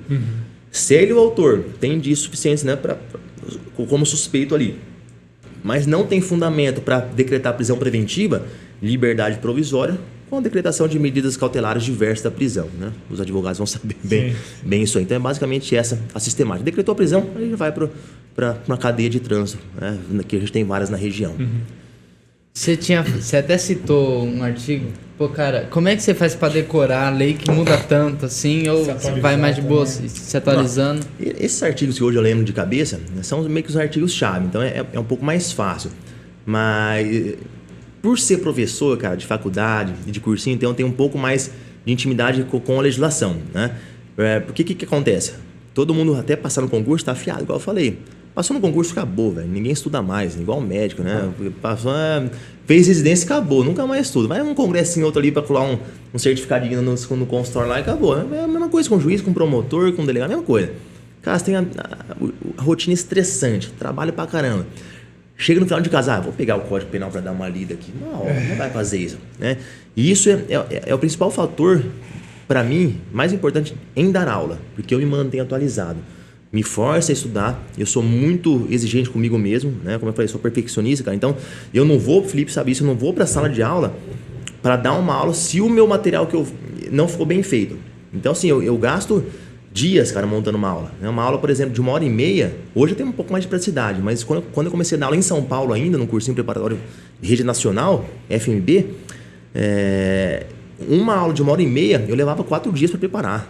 Nossa, era maluquice, cara. Então, assim, Só que eu chegava para dar aula, a aula realmente estava bem feita. Eu sabia que eu ia dar uma boa aula porque estava o conteúdo bem preparado e os alunos iam gostar. Então, esses artigos, né, frescos na memória, é por conta das aulas também, que ajudam em muito. Mas são artigos-chave que a gente usa também no dia a dia policial, né?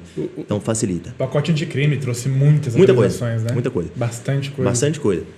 Mas assim, o pessoal fala no pacote anticrime, Sérgio Moro, tal. Rapaz, da mesma forma que o pacote anticrime auxiliou, né, deu um certo rigor a alguns crimes, de outro lado também deu uma abrandada, né? A Código de Não Persecução Penal foi introduzido pelo pacote anticrime. Cara, o que é o Código de Não Persecução Penal? Nos crimes, quando o cara é primário, nos crimes que a pena máxima é até 4 anos, se o cara tiver benefício do acordo de não persecução penal, nem processo tem, cara. Sim. Então assim, o que é o crime que assola a cidade hoje? Furto, cara. Furto. Nego entra e furta fio, furta caneca, furta microfone, furta tudo, cara. Tudo.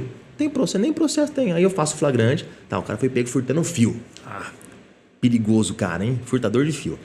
Foi no plantão, eu já fico até assim, né? Aquele rolinho de fio assim, o cara tudo sujo, craquento, cara. Viciado em droga, é isso. Vou fazer o flagrante, ele não vai ter dinheiro pra pagar. O flagrante, cara, por mais rápido que seja, é 1 hora e meia fazendo. É burocrático, é sistema, papel, vai, pega a assinatura do preço, não tem documento, craquento não tem documento, tem que planilhar, tirar digital de todos os dedos, mandar pro sistema lá em São Paulo para voltar o resultado falando que aquele cara é aquele cara mesmo, sabe? Para ver se não tá dando nome falso. Então é burocrático. E aí, o que eu sei já? Que no dia seguinte, na custódia, ele vai ser liberado e no máximo, se não for liberado, não vai ter nem processo depois. Só que tá sendo liberado. Eu vou ser até um pouco atrevido, cara, né? Com total respeito de amigos meus juízes, o judiciário tá indo para um caminho hoje perigosíssimo, cara. Perigosíssimo. Né? Hoje o crime tá com uma carta branca.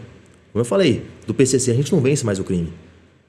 A gente não vence mais o crime. Estou falando como delegado de polícia. A gente tem que controlar, né, para manter o mínimo de ordem. Tupã, né, pouco mais de 60 mil habitantes. Parapuã, em torno de 10 mil habitantes. Então, assim, nós temos a obrigação, isso é comprometimento da Polícia Civil e da Militar também. Polícia Militar que trabalha absurdamente, cara. Os caras trabalham muito bem. Então, assim, o nosso comprometimento é para manter a cidade no mínimo em ordem. E a gente consegue. Mas o crime hoje não é invencível. Não tem como mais combater o crime. Acabou. Não tem. Só aumenta. Tráfico de droga. Né? Tudo deriva da droga hoje. Né? Crimes mais graves, né? Homicídio, disputa de facções, território. Disputa de território, ponto de venda de droga. Usuário. Não tem dinheiro mais para comprar droga. Acabou os objetos da casa que ele vendeu. O que ele vai fazer? Vai furtar. Furtou. Tá na abstinência. Não conseguiu furtar. Vai fazer o quê? Vai roubar. Ou seja, todo o crime que hoje, né, que na comunidade decorre da droga. Né? Então a droga está relacionada em todos os pontos de crime numa sociedade. Então é complicado. Você falou assim, o crime está muito grande. Você acha que para amenizar o crime no país, demora muito tempo? Ou, tipo assim, tem que fazer uma mudança muito grande, política, para... Ou não tem jeito? A política não tem, hoje, muita influência. Por quê? As leis nossas são boas. Não são ruins. Nós temos um Código Penal, embora antigo, 1940, mas com todos os crimes ali bonitinhos. Alguns crimes novos estão vindo. Talvez o Legislativo hoje, com um pouco de falta de técnica, coloca uns crimes meio nada a ver ali. A gente conversa isso em sala de aula. Mas tem um Código Penal bacana. Temos leis bacanas. Só que realmente o Judiciário está afrouxando. O Judiciário está liberando as rédeas. O sistema carcerário hoje no Brasil não cabe mais gente, não cabe mais nego preso hoje. Tá? A população carcerária realmente é muito alta. Cabe, né? Esse é limite de... Coração de mãe. Não, limite de 20, tem 60. Não, se tem 60, cabe, mas enfim. Vamos mais uma, mais uma. Tranquilo. Mas enfim, as leis existem, mas o Judiciário hoje está caminhando para o caminho assustador. Então, assim, o Judiciário hoje está trabalhando na defesa do crime. Não tem outra explicação. Então, assim, eles estão procurando circunstâncias para relaxar um flagrante. O judiciário, ainda nem defesa. Estão procurando circunstâncias para não manter o cara preso, circunstâncias para anular uma prova. Cara, esses dias fizemos um flagrante aqui, a DIS de Tupã, Delegacia de Investigação sobre Entorpecentes. Tinha mandado de prisão contra o cara. Mandado de prisão, entrou na casa do cara, fez a prisão, tinha mandado de prisão, encontrou droga. Droga pra caramba. Opa, fez o flagrante também. Sim. Tráfico de drogas. Era traficante. Reconheceu a ilegalidade desse flagrante. Por quê? O motivo de ingresso na casa não era apreender droga. Não tinha uma investigação. Era para cumprir o mandado de prisão. Sim. Logo invalidou. E uma vez uma prova invalidada, ela é invalidada, acabou, não serve para mais nada. Não pode fazer um inquérito, não, acabou. Mas você não devolve a droga pro cara. Fica apreendida. É, pelo menos, né? Meu medo é chegar a esse ponto. Não é? A gente fala brincando, mas não sei. Uhum. Mas enfim, Do jeito que tá. isso em Tupã, em São Paulo, então. Sim. Então isso é o judiciário. Tudo bem, eles têm alguns motivos que eu até conheço, mas não é o caminho. O crime é o crime, cara. E a gente está trabalhando para tentar combater o crime. E o crime hoje sabe que praticamente as coisas vão passar impune. Então é uma carta branca. Mas você vê assim que tem muito e parece que tá piorando. Pessoal agora, o malvado, a pessoa mal agora é o policial. Bonzinho agora é o bandido. Tá invertendo, E se né? tem dessa, cara, você vê assim, a população em geral, você vê na mídia, né? Porque o policial morreu, mas o policial tá invadindo a favela. Ah, não, o traficante morreu. Ah, não, ele é vítima do sistema. Fica essa passagem Cara, de pano. E hoje, os valores realmente estão tão invertidos hoje. O famoso poste mijando no cachorro, desculpa a palavra, mas é isso. A polícia entra numa comunidade, entra numa região para efetuar uma prisão, uma abordagem. Maio, onde se concentra mais aqui em Tupã, muita gente boa mora lá, mas as famosas casinhas, né? Se concentra muito lá, né? Jamil do Alibe ali, Dom Pedro II, enfim. Hoje a polícia entra lá, vai fazer uma abordagem aqui em Tupã, cara. A comunidade começa a inflar. Começa a filmar, começa a xingar, começa a hostilizar os policiais, vão pra cima, jogam um pau, pedra aqui em Tupã, isso. Tem vídeo, E né? O cara antigamente jogando isso... cadeira de plástico. Não, Sério? e antigamente isso era só contra a polícia militar. Recentemente a gente sofreu isso na polícia civil. Ou seja, esse é o novo cenário. Ou seja, a população está defendendo. Às vezes o pessoal nem conhece, nem é familiar, amigo, nada, mas já vai ali contra a polícia. É incrível. E isso está em todo lugar. São Paulo, então, eu vi umas 2, 3 semanas atrás, 2 policiais tentando algemar um cara em São Paulo, em luta corpo, 2 policiais. Não estou nem entrando em questão de falta de preparo, não. Claro, o policial hoje tem que ter preparo, tem que ter um bom físico, tem que ter noção de artes marciais, né? Trocação, jiu-jitsu principalmente, imobilização, coloca no chão, imobiliza de forma eficiente. Mas 2 policiais brigando, abraçando o cara para tentar algemar ele. O cara sacou a arma de um dos policiais e deu o tiro nos 2, cara. Graças a Deus, um dos 2 morreu. Mas deu tiro nos 2. Os 2 estão lá no chão, sangão, Isso espirrando. aconteceu com a PRF uns anos atrás, que matou 2 policiais. Acontece direto. Aconteceu num plantão policial da Civil, o cara sacou a arma, matou 2 também na delegacia de polícia. Ou seja, tá nesse pé, né? Então, assim, todo cuidado é pouco, tem que ter preparo. Né? Aquela visão do policial gordinho hoje não dá mais. O policial gordinho hoje vai tomar sufoco, cara. Vai tomar Fica calor comendo do mala. dantes, né? Entendeu? Vai tomar calor do mala e do crime ali. Então, hoje, sim, a ação tem que ser rápida, vai abordar, vai prender, vai, pega, prende, põe no chiqueirinho da viatura e vai embora. Porque a favela, a comunidade, a população local vai inflar e vai contra os policiais mesmo. E aí, o que o policial vai fazer? Tá lá tomando pedrada, paulada, cadeirada. Se me dá um tiro em alguém e mata, se lascou. Vai perder o cargo, vai gastar o pouco que tem com um advogado, vai ficar preso Romão Gomes, principalmente polícia militar. É o fim do cara. Ou seja, o que deveria ser o contrário, hoje não. Sobra para os policiais. Então, uma fase obscura. A gente está falando de drogas agora, né? Pelo menos nos últimos 6 meses, eu tenho reparado que cresceu bastante as ocorrências com tráfico de drogas.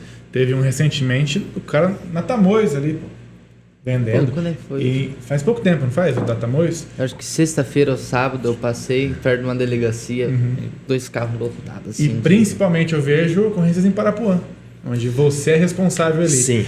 Faz sentido isso? Tá aumentando ou estão começando a divulgar só agora? Não, tá aumentando.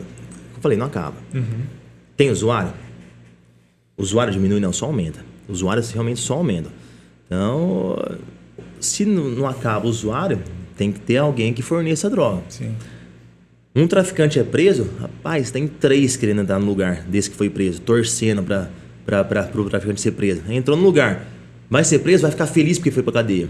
Hoje, o crime, eles ficam felizes que vão para cadeia. tira onda mesmo, vai pra cadeia, daqui um dia eu tô saindo aí e tal, liberdade cantou. Um benefício enorme. Não dá vontade de dar uma surra, Aí se sai, bater mesmo. aí sai grandão, né? Sai da cadeia, volta grandão, né? Acabei de sair preso. Ou seja, pra eles é status, entendeu? Hoje o Vai crime... pro currículo do cara. E a criminologia explica isso, né? É status, ou seja, vai ter a menininha que vai pagar pau pra ele, aquele ladrão, aquele traficante, foi preso. Vai ter a motinha lá, dar um grau onde mora, vai ter a motinha, vai ter comida em casa, que dá dinheiro ao tráfico, entendeu? Então assim, o cara vai querer trabalhar sentando tijolo no sol quente, imagina. Então essa é a pegada. Meu compromisso maior lá em Parapuã, e aqui também realmente é o combate ao tráfico de drogas, porque eu falei, todos os crimes que decorrem do tráfico, né, ou do uso de droga, do entorpecente. Então, lá a gente tenta, à medida do possível, sempre estar fazendo operação, e onde cada enxadada é uma minhoca que sai. É incrível, né? E se a gente afrouxar isso, eles percebem. Sim. Tem semanas, tem meses que a gente bate mais em cima, faz bastante operação, e eles falam, né? Por isso tá em cima direta, por isso tá em cima direta. Aí dá um tempinho, eles começam a criar as linhas de novo. É assim. Só que não acaba. É difícil. Cada vez aumenta mais. Só aumenta. Cara, a gente vê, eu tava dando uma olhada, antes de você chegar aqui, eu tava dando uma olhada no seu Instagram. Você tem uma família muito bonita. Uma filhinha, como é o nome da sua filha? Maria Alice. Então, uma família muito bem estruturada ali. Vocês são cristãos, muito bem estruturados, graças a Deus. E você convive todo dia com famílias desestruturadas. Sim. Você falou que é importante você não levar isso para casa. Mas, cara, já vi muito policial falando isso. Quando pega uma ocorrência com uma criança da idade da sua filha ali, é inevitável você pensar na sua filha, na sua esposa, na sua família ali.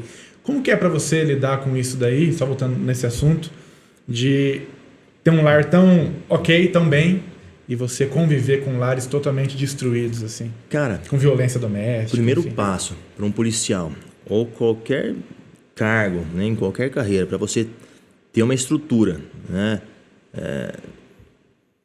psicológica, psíquica ali, para poder lidar com famílias desestruturadas, você tem que ter a sua família estruturada.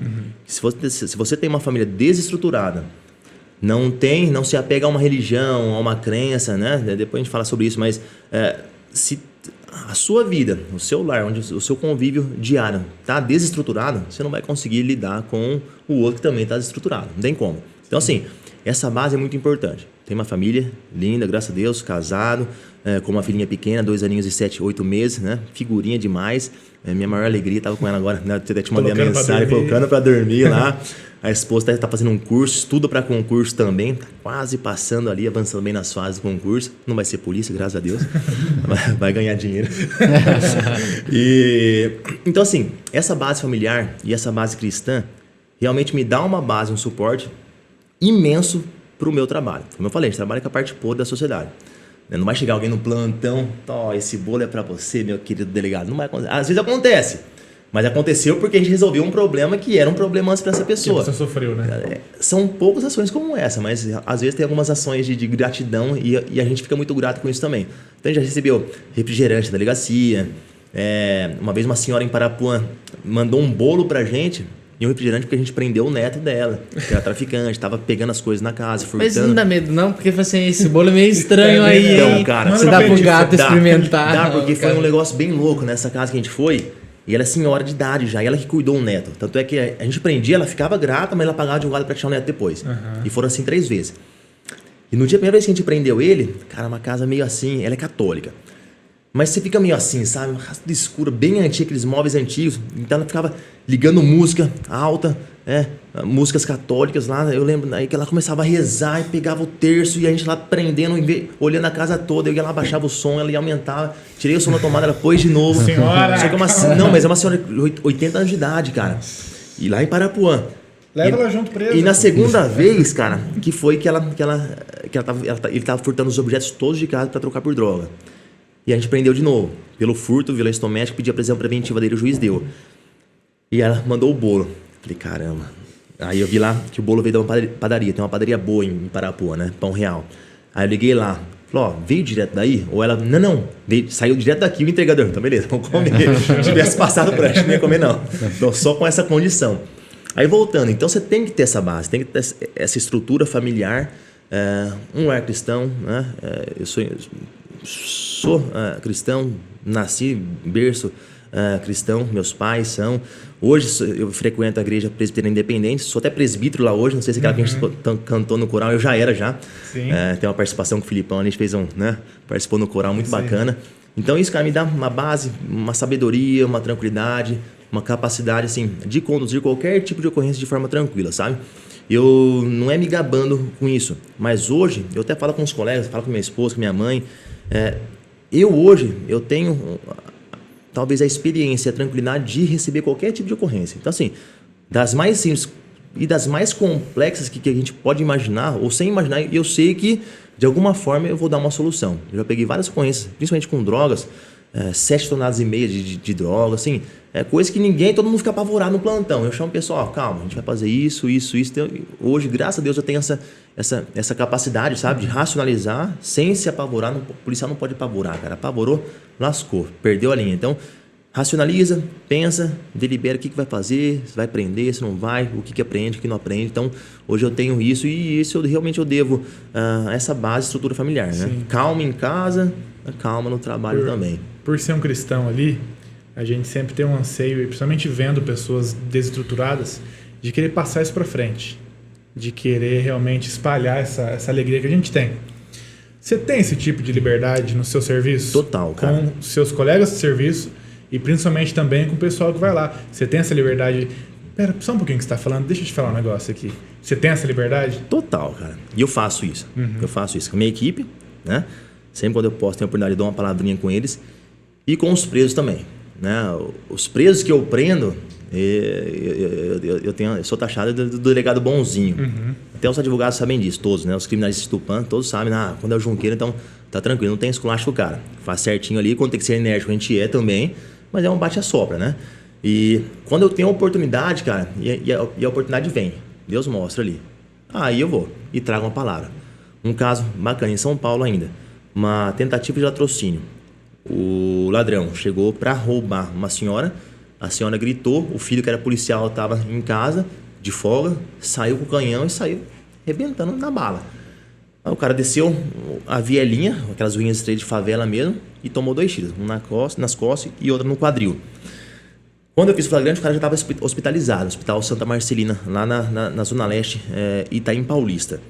E aí, na UTI, a gente vai interrogar o cara na UTI. Sim. Eu falo, a polícia entra em qualquer lugar. Até é chato, cara, porque a UTI é o lugar de maior cautela no hospital, né? Então, todo mundo ali morre, Exato. não morre, e aí você vai entrar, tal. E aí entrou eu e o investigador só. Eu comecei a trocar ideia com o cara. Ele estava consciente, estava com as bases, as munições alojadas ainda, ele ia fazer a operação para tentar tirar uma delas só.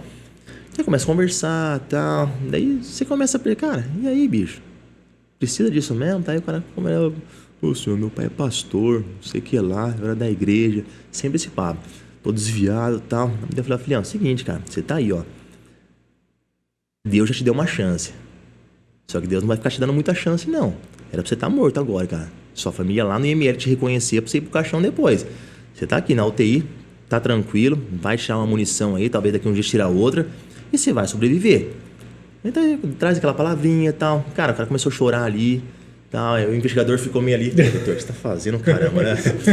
Do lado ali. E o protocolo. Enfim, mas a palavra eu dei naquele momento. Rápido, o cara entendeu. Sim. A sementinha ficou. E já tinha semente antes também. Enfim, o que é hoje o cara ou não sei. Mas sempre quando tem, eu falo. Principalmente quando é menor de idade. Adolescentes infratores. Tem uns que não tem conversa, cara. Quando o moleque menor de idade é ruim mesmo. Não tem conversa. É bicudo ali, fecha o braço, olhando para baixo e não tem conversa. Mas a maioria permite o diálogo. Aí quando permite o diálogo, fala, encosta aqui, chega aí. Aí começa a trocar ideia. Aí, filho, você tem 15 anos, cara, 16 anos, 17 anos. Essa vida que você quer, vida de louco aí, vida louca, ladrão, aí você acha bonito pagar de ladrão, vai pra FEBEM e tal. Cara, essa vida não dá sucesso, cara. Essa vida não dá futuro. É cadeia o caixão, é os dois ser, é isso que vai acontecer com você, ou você vai ficar preso a vida inteira, ou você vai morrer, é isso que você quer pra você, tal. Então assim, quando tem a oportunidade eu falo, eu me sinto na obrigação de falar, Sim. e eu aproveito e realmente eu falo, e eu tenho essa liberdade, e ninguém vai mexer o saco por causa disso. Legal. Os delegados então tem essas vantagens, né? E como é que você veio convite para ser professor aqui em Tupã? Você falou que já estava dando aula no cursinho em São Paulo, né? Ó, em São Paulo, quando eu estava na fase oral, uma dos cursos preparatórios que eu fiz foi nesse curso FMB, né? E nesse curso preparatório para a fase oral, eu fazia bancas simuladas com o próprio dono do curso, que é o Flávio Monteiro de Basso. O cara é um gênio, o cara foi delegado, o cara foi promotor, o cara foi juiz e exonerou para continuar sendo professor para ganhar dinheiro. Então, assim, o cara é fantástico. Inclusive, o filho do Ademar Alves, que era professor nosso, que dava aula no cursinho lá também na época. Um que é procurador do Estado. Promotor de justiça, perdão, o outro que é procurador. Então, nesse cursinho, nessa preparação que eu fiz com ele meio que me conheceu, gostou. Depois que fui aprovado, os amigos fizeram também. Ele convidou para eu montar uma turma para dar aula para um curso para delegado de polícia. Então, a gente formou uma equipe de professores nossos para dar um curso especificamente para quem ia prestar o concurso para delegado. E aí foram 2 anos dando aula, cara. Tudo começou. Nunca pensei em ser professor, imagina. Embora minha mãe seja, nunca imaginei. Nunca nem pensava que eu tinha capacidade para isso. Fui. Surgiu a transferência para o interior. Falei, pô, cara, vou ter que deixar o cursinho. Tentei manter ainda online, mas não dava. É muito longe para ir lá para São Paulo gravar e voltar para cá. A rotina aqui é puxada de trabalho. E aí logo surgiu a oportunidade de dar aula no cursinho em Oswaldo Cruz, específico para a OAB, que era o cursinho GP, muito bom inclusive, da Carol Pastre, do Lucas Giroto. E aí comecei a dar aula lá. Por meio do cursinho lá, me chamaram para dar uma pós-graduação da FADAP, de processo penal. Sim, primeiro foi na pós. Exatamente, na pós-graduação, processo penal, ótimo curso. Sim. E depois veio para graduação para direito penal. Em 2020 foi o primeiro ano. Tava lá. Segundo ano. Segundo ano. Né? 2020. Aí 2021 a gente entrou no terceiro ano. Legal. 2022 ano passado medicina legal. E aí agora está no continuar aí. Exatamente. Aí assim, legal. Eu gosto, cara. Esse contato com a sala de aula, essa troca de informações com alunos, essa troca de energias realmente é muito bacana. Então eu levo isso. Eu não me considero um professor, né? É como se eu tivesse acesso a uma informação e transmitir, compartilhar essa informação que eu tive acesso antes dos que estão lá sentados. É basicamente essa pegada. Legal. Só antes do Christian puxar nosso último bloco para a gente encerrar aqui, jogamos no Instagram do InovaCast que iria vir um policial, um delegado aqui, não falamos quem era, e surgiram várias perguntas, mas todas se resumem a 2 perguntas só. Já matou alguém? Que é... Exatamente. Exato. A primeira é, já teve troca de tiro e se você já matou alguém? Cara, não. Tudo se resume a isso. Não, nunca matei e nem quero matar ninguém, cara. Sim. Só que a tranquilidade de dizer, se for necessário um dia, tranquilo. Não vou ficar traumatizado por conta disso. Então, assim, a gente chega a um nível, né? Cabeça, tal, igual eu falei pra você, experiência. O trabalho policial da Polícia Civil, quando a gente vai pro front mesmo, a operação não pode dar errado. Se alguém der um tiro, deu errado já, mesmo que ninguém seja atingido. Então, a operação ela tem que ser realmente planejada, orquestrada ali, arquitetada justamente para que tudo dê certo. Para não precisar atirar. Objetivo, entrar em tal local, por tal porta, por tal janela, prender tal pessoa, apreender a arma e levar embora a pessoa presa. Um tiro errado já... Exatamente. Se saiu alguma coisa fora, se um policial tropeçou e ralou o joelho, já deu errado. Entendeu? E acontece. Outro dia um foi pular um muro e quebrou o pé, aqui da Dizzy. Outro dia outro foi pular um muro, rasgou o joelho num parafuso no muro. Nossa. Ou seja, já deu errado, porque estabiliza, aí que vai, leva para o hospital. Então assim, nunca. Todas as operações, atividades deram certo, graças a Deus, nunca troquei tiro. Nunca recebeu tiro na viatura. Nunca recebemos tiro, nada. E pretendo que isso não aconteça também. Tomara, né? O Samuel tem uma pergunta. Tem uma pergunta, a gente estava falando sobre... Ele falou sobre os ciganos. Você tinha que matar a polícia e tal. Meu pai era PM aposentado. Tal, e ele sempre falava, não, você não pode falar pra ninguém que eu sou polícia e tal. Você tem esse medo? Tipo assim, de... sabe, o pessoal saber publicamente por que o pessoal fala, o policial fala, por que tem esse alerta assim, sabe? Cara, não tem essa preocupação. Minha família também não tem. Minha filha, 2 anos de idade, vê a viatura, papai. Passa em frente da CPJ do plantão ali, papai, quem trabalha aqui, filha? O papai. Ou seja, ela vai crescer, ela vai falar para os amiguinhos que o pai dela é policial, enfim. E é o que acontece, deve ter acontecido com você também. Não tem esse receio. Como eu falei, hoje, o policial que realmente deve se preocupar com o criminoso é aquele policial que de alguma forma foi além do limite. Bateu no cara, maltratou a família do cara. Todas as vezes que eu atuo, primeiro eu recebo o respeito ali. Se o cara me permite me dar o respeito, aí eu trato ele com respeito também. Sim. Então assim, tendo respeito, cara, é um outro ser humano ali também. Ainda mais, mesmo que ele esteja envolvido no crime, tem respeito. É o trato de homem, entendeu? Então, já uns 2 anos atrás, Já teve gente que eu prendi que foi bater palma em casa, pedindo coisa. De Parapuã, hein? Aqui na minha casa em Tupã. Bateu palma lá, eu saí. André. Ô, doutor. Ô, André. E aí, cara? Tá perdido aqui? Não, tô no trecho aí e tal. Não, tô de passagem. Doutor, não, mas tranquilo. Você tá precisando de alguma coisa? Ah, tô meio com fome. Quer comer um negócio? Pô, não tinha comida lá? Peguei uma banana, dei pra ele. Ou seja, tem esse respeito. Agora, Sim. se é um cara que eu peguei, bati no cara... Ô, senhor, meu pessoal vai vir aí, família, pessoal, né? Pessoal é família. Meu pessoal vai vir aí e tal, pode trazer uma comida pra mim. Ah, não vai porcaria nenhuma. Ou seja, esse policial pode ter problema, entendeu? Pode ter problema. Então, tudo tá relacionado ao respeito. Sempre, sempre, sempre. Eu lembro que você falava em sala de aula que você sempre frisou isso, sempre. Que por mais desgraçado que o cara seja, por mais que você queira que ele se ferre, o jeito de fazer ele se ferrar é seguir todos os passos dentro da lei. Cara. Porque qualquer coisa que você fizer, der um murrão no cara, o processo vai ser anulado. O cara vai ser solto. Vai. Você sempre fala Vai. isso, né? E esse realmente é um cuidado que a gente tem que ter. O poder do delegado, né, a autoridade máxima na polícia, é a caneta, não é o computador. Ou seja, se eu quero realmente ferrar o cara porque realmente deu motivo, vai ser no papel. Chegou uma ocorrênciazinha simples no plantão, embriaguez ao volante. Embriaguez, cara, é um crime que ninguém fica preso. Entra no acordo de persecução penal, nem processo tem. Sim. Tanto é que eu nem faço flagrante de embriaguez, não sei quando o cara bate e machuca alguém. Era uma simples ocorrência de embriaguez ao volante. O cara deu estresse com os PMs lá, saiu na porrada com os PMs, xingou os caras de tudo quanto é nome, cortou a boca de uns policiais militares. Em dado momento o cara fugiu, entrou no carro, vazou com o carro. Isso em Parapuã, hein? E eu tava no plantão aqui em Tupã. Mas os fatos foram em Parapuã. Fugiu. Aí os caras tiveram contar, doutor, embriaguei, possível embriaguei, mas o cara fugiu. Como assim? Não, fugiu. Ah, faz o BOzinho e manda pra gente então, né? Não tem ninguém na mão. Sim. Daqui a pouco o cara volta a pé. O cara volta a pé. Sumiu com o carro e voltou a pé. Voltou a pé e continuou debatendo com os policiais. Aí os caras grudaram e tal e apressaram o plantão. Beleza. O cara, antes do delegado ir falar com a pessoa que foi conduzida, ele fica num cantinho lá, algemado na parede, antes de ir pra carcerária. Aí tô lá, os policiais estão conversando, não tinha documento, e o cara não queria dar os dados, o nome, não queria dar telefone, nada. Cara, doutor, não quer falar nada. Pô, não quer falar nada. Aí vou eu lá, com calma. Pô, meu parceirão, e aí, cara? Fala o nome pessoal aí e tal, colabora. Fala nada não. Onde você mora? Você telefone pra ligar pra alguém? Já falei falar nada não. Aí você tem que dar uma, né, cara? Falei, ó, você quer ser tratado igual vagabundo? Você quer ser tratado igual ladrão? Então você vai ser tratado igual ladrão. Eu usei outro termo, né? Sim. Mas você quer se lascar? Você vai se lascar, beleza? Aí acabou.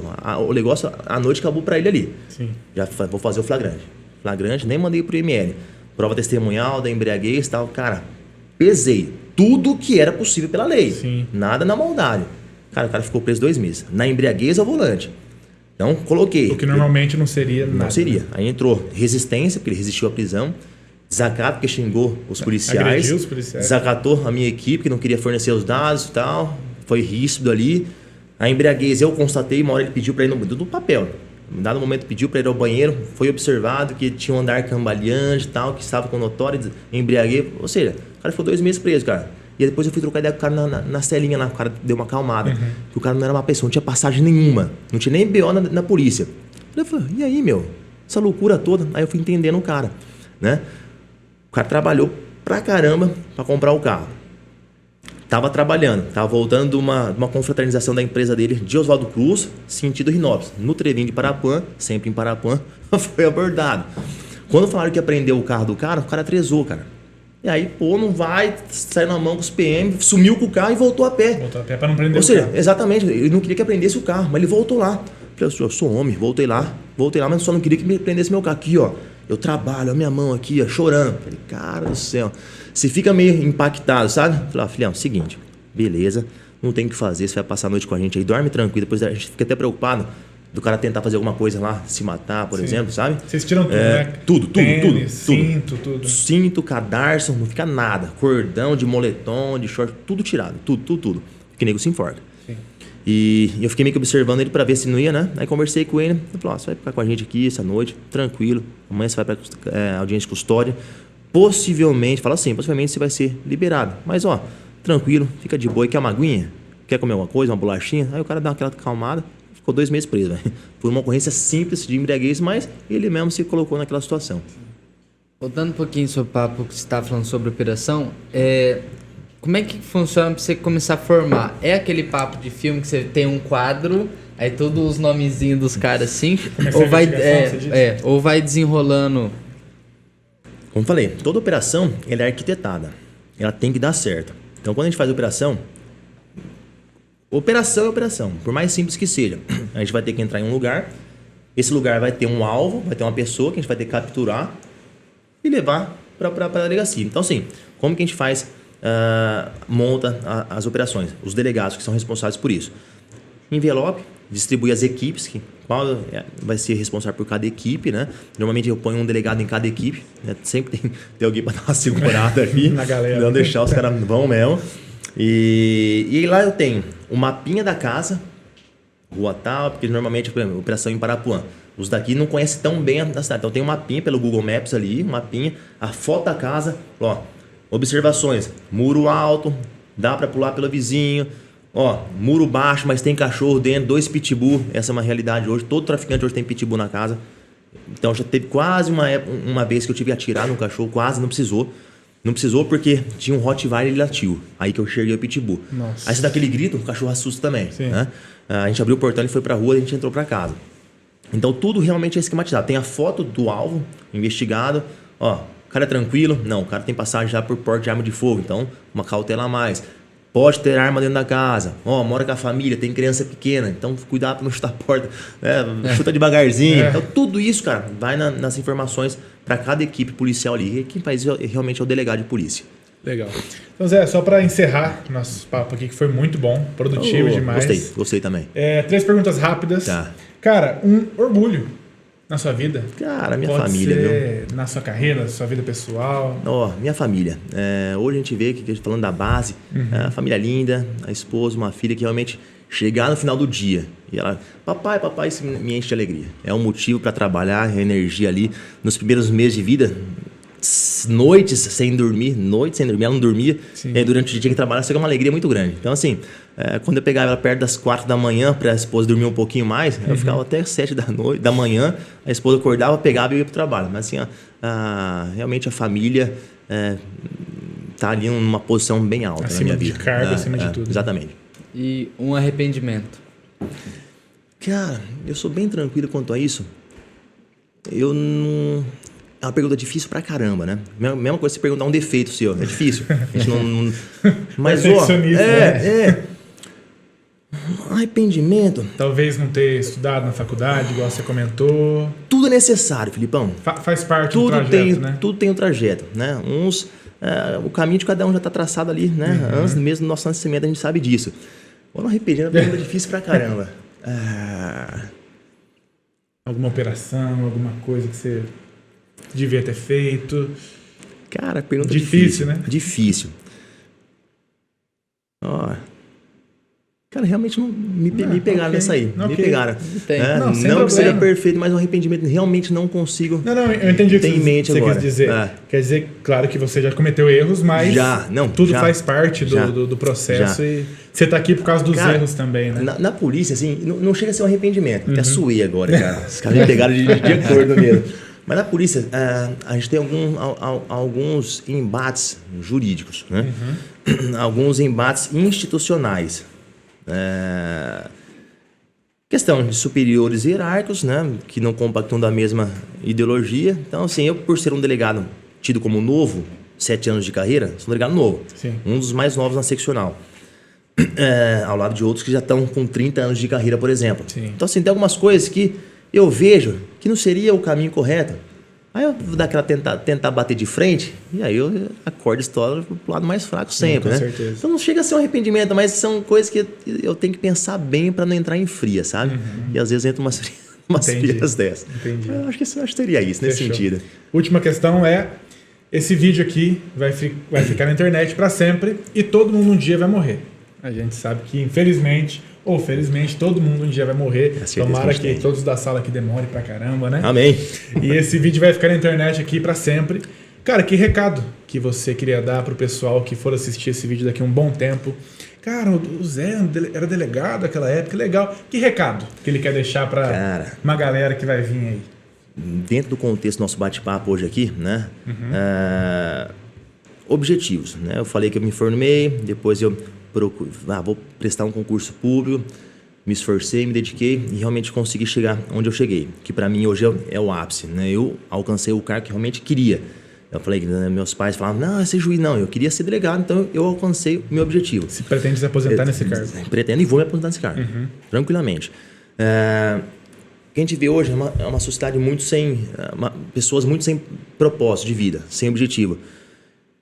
E talvez por falta de informação. Então, o que eu sempre falo em algumas palestrinhas, em sala de aula? Objetivo. A gente tem que ter objetivo. Não desistir daquilo que sonhou, né? E se tornou um objetivo, persistir, buscar que as coisas realmente elas são possíveis.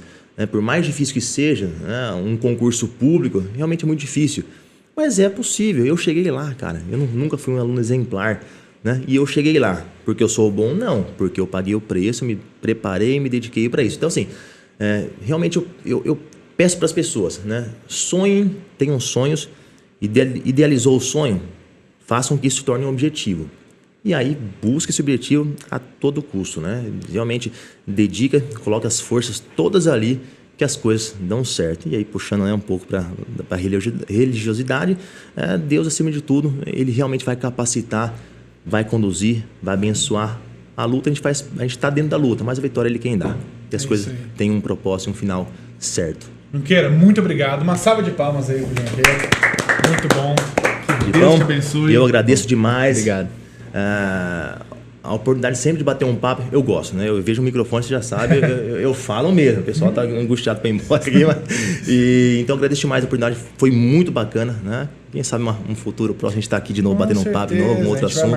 Então agradeço de coração. Valeu. Contem sempre comigo, contem sempre com a Polícia Civil também, precisando da gente. Muito obrigado. Quase 2 horas de conversa, muito produtivas, foi muito bom. Parece que foi 20 minutos. Pedir pro pessoal aí também, você que ainda não se inscreveu, se inscreve no canal, segue a gente nas redes sociais, que a gente possa vários conteúdos relacionados aos vídeos que vão sair, os que já saíram também.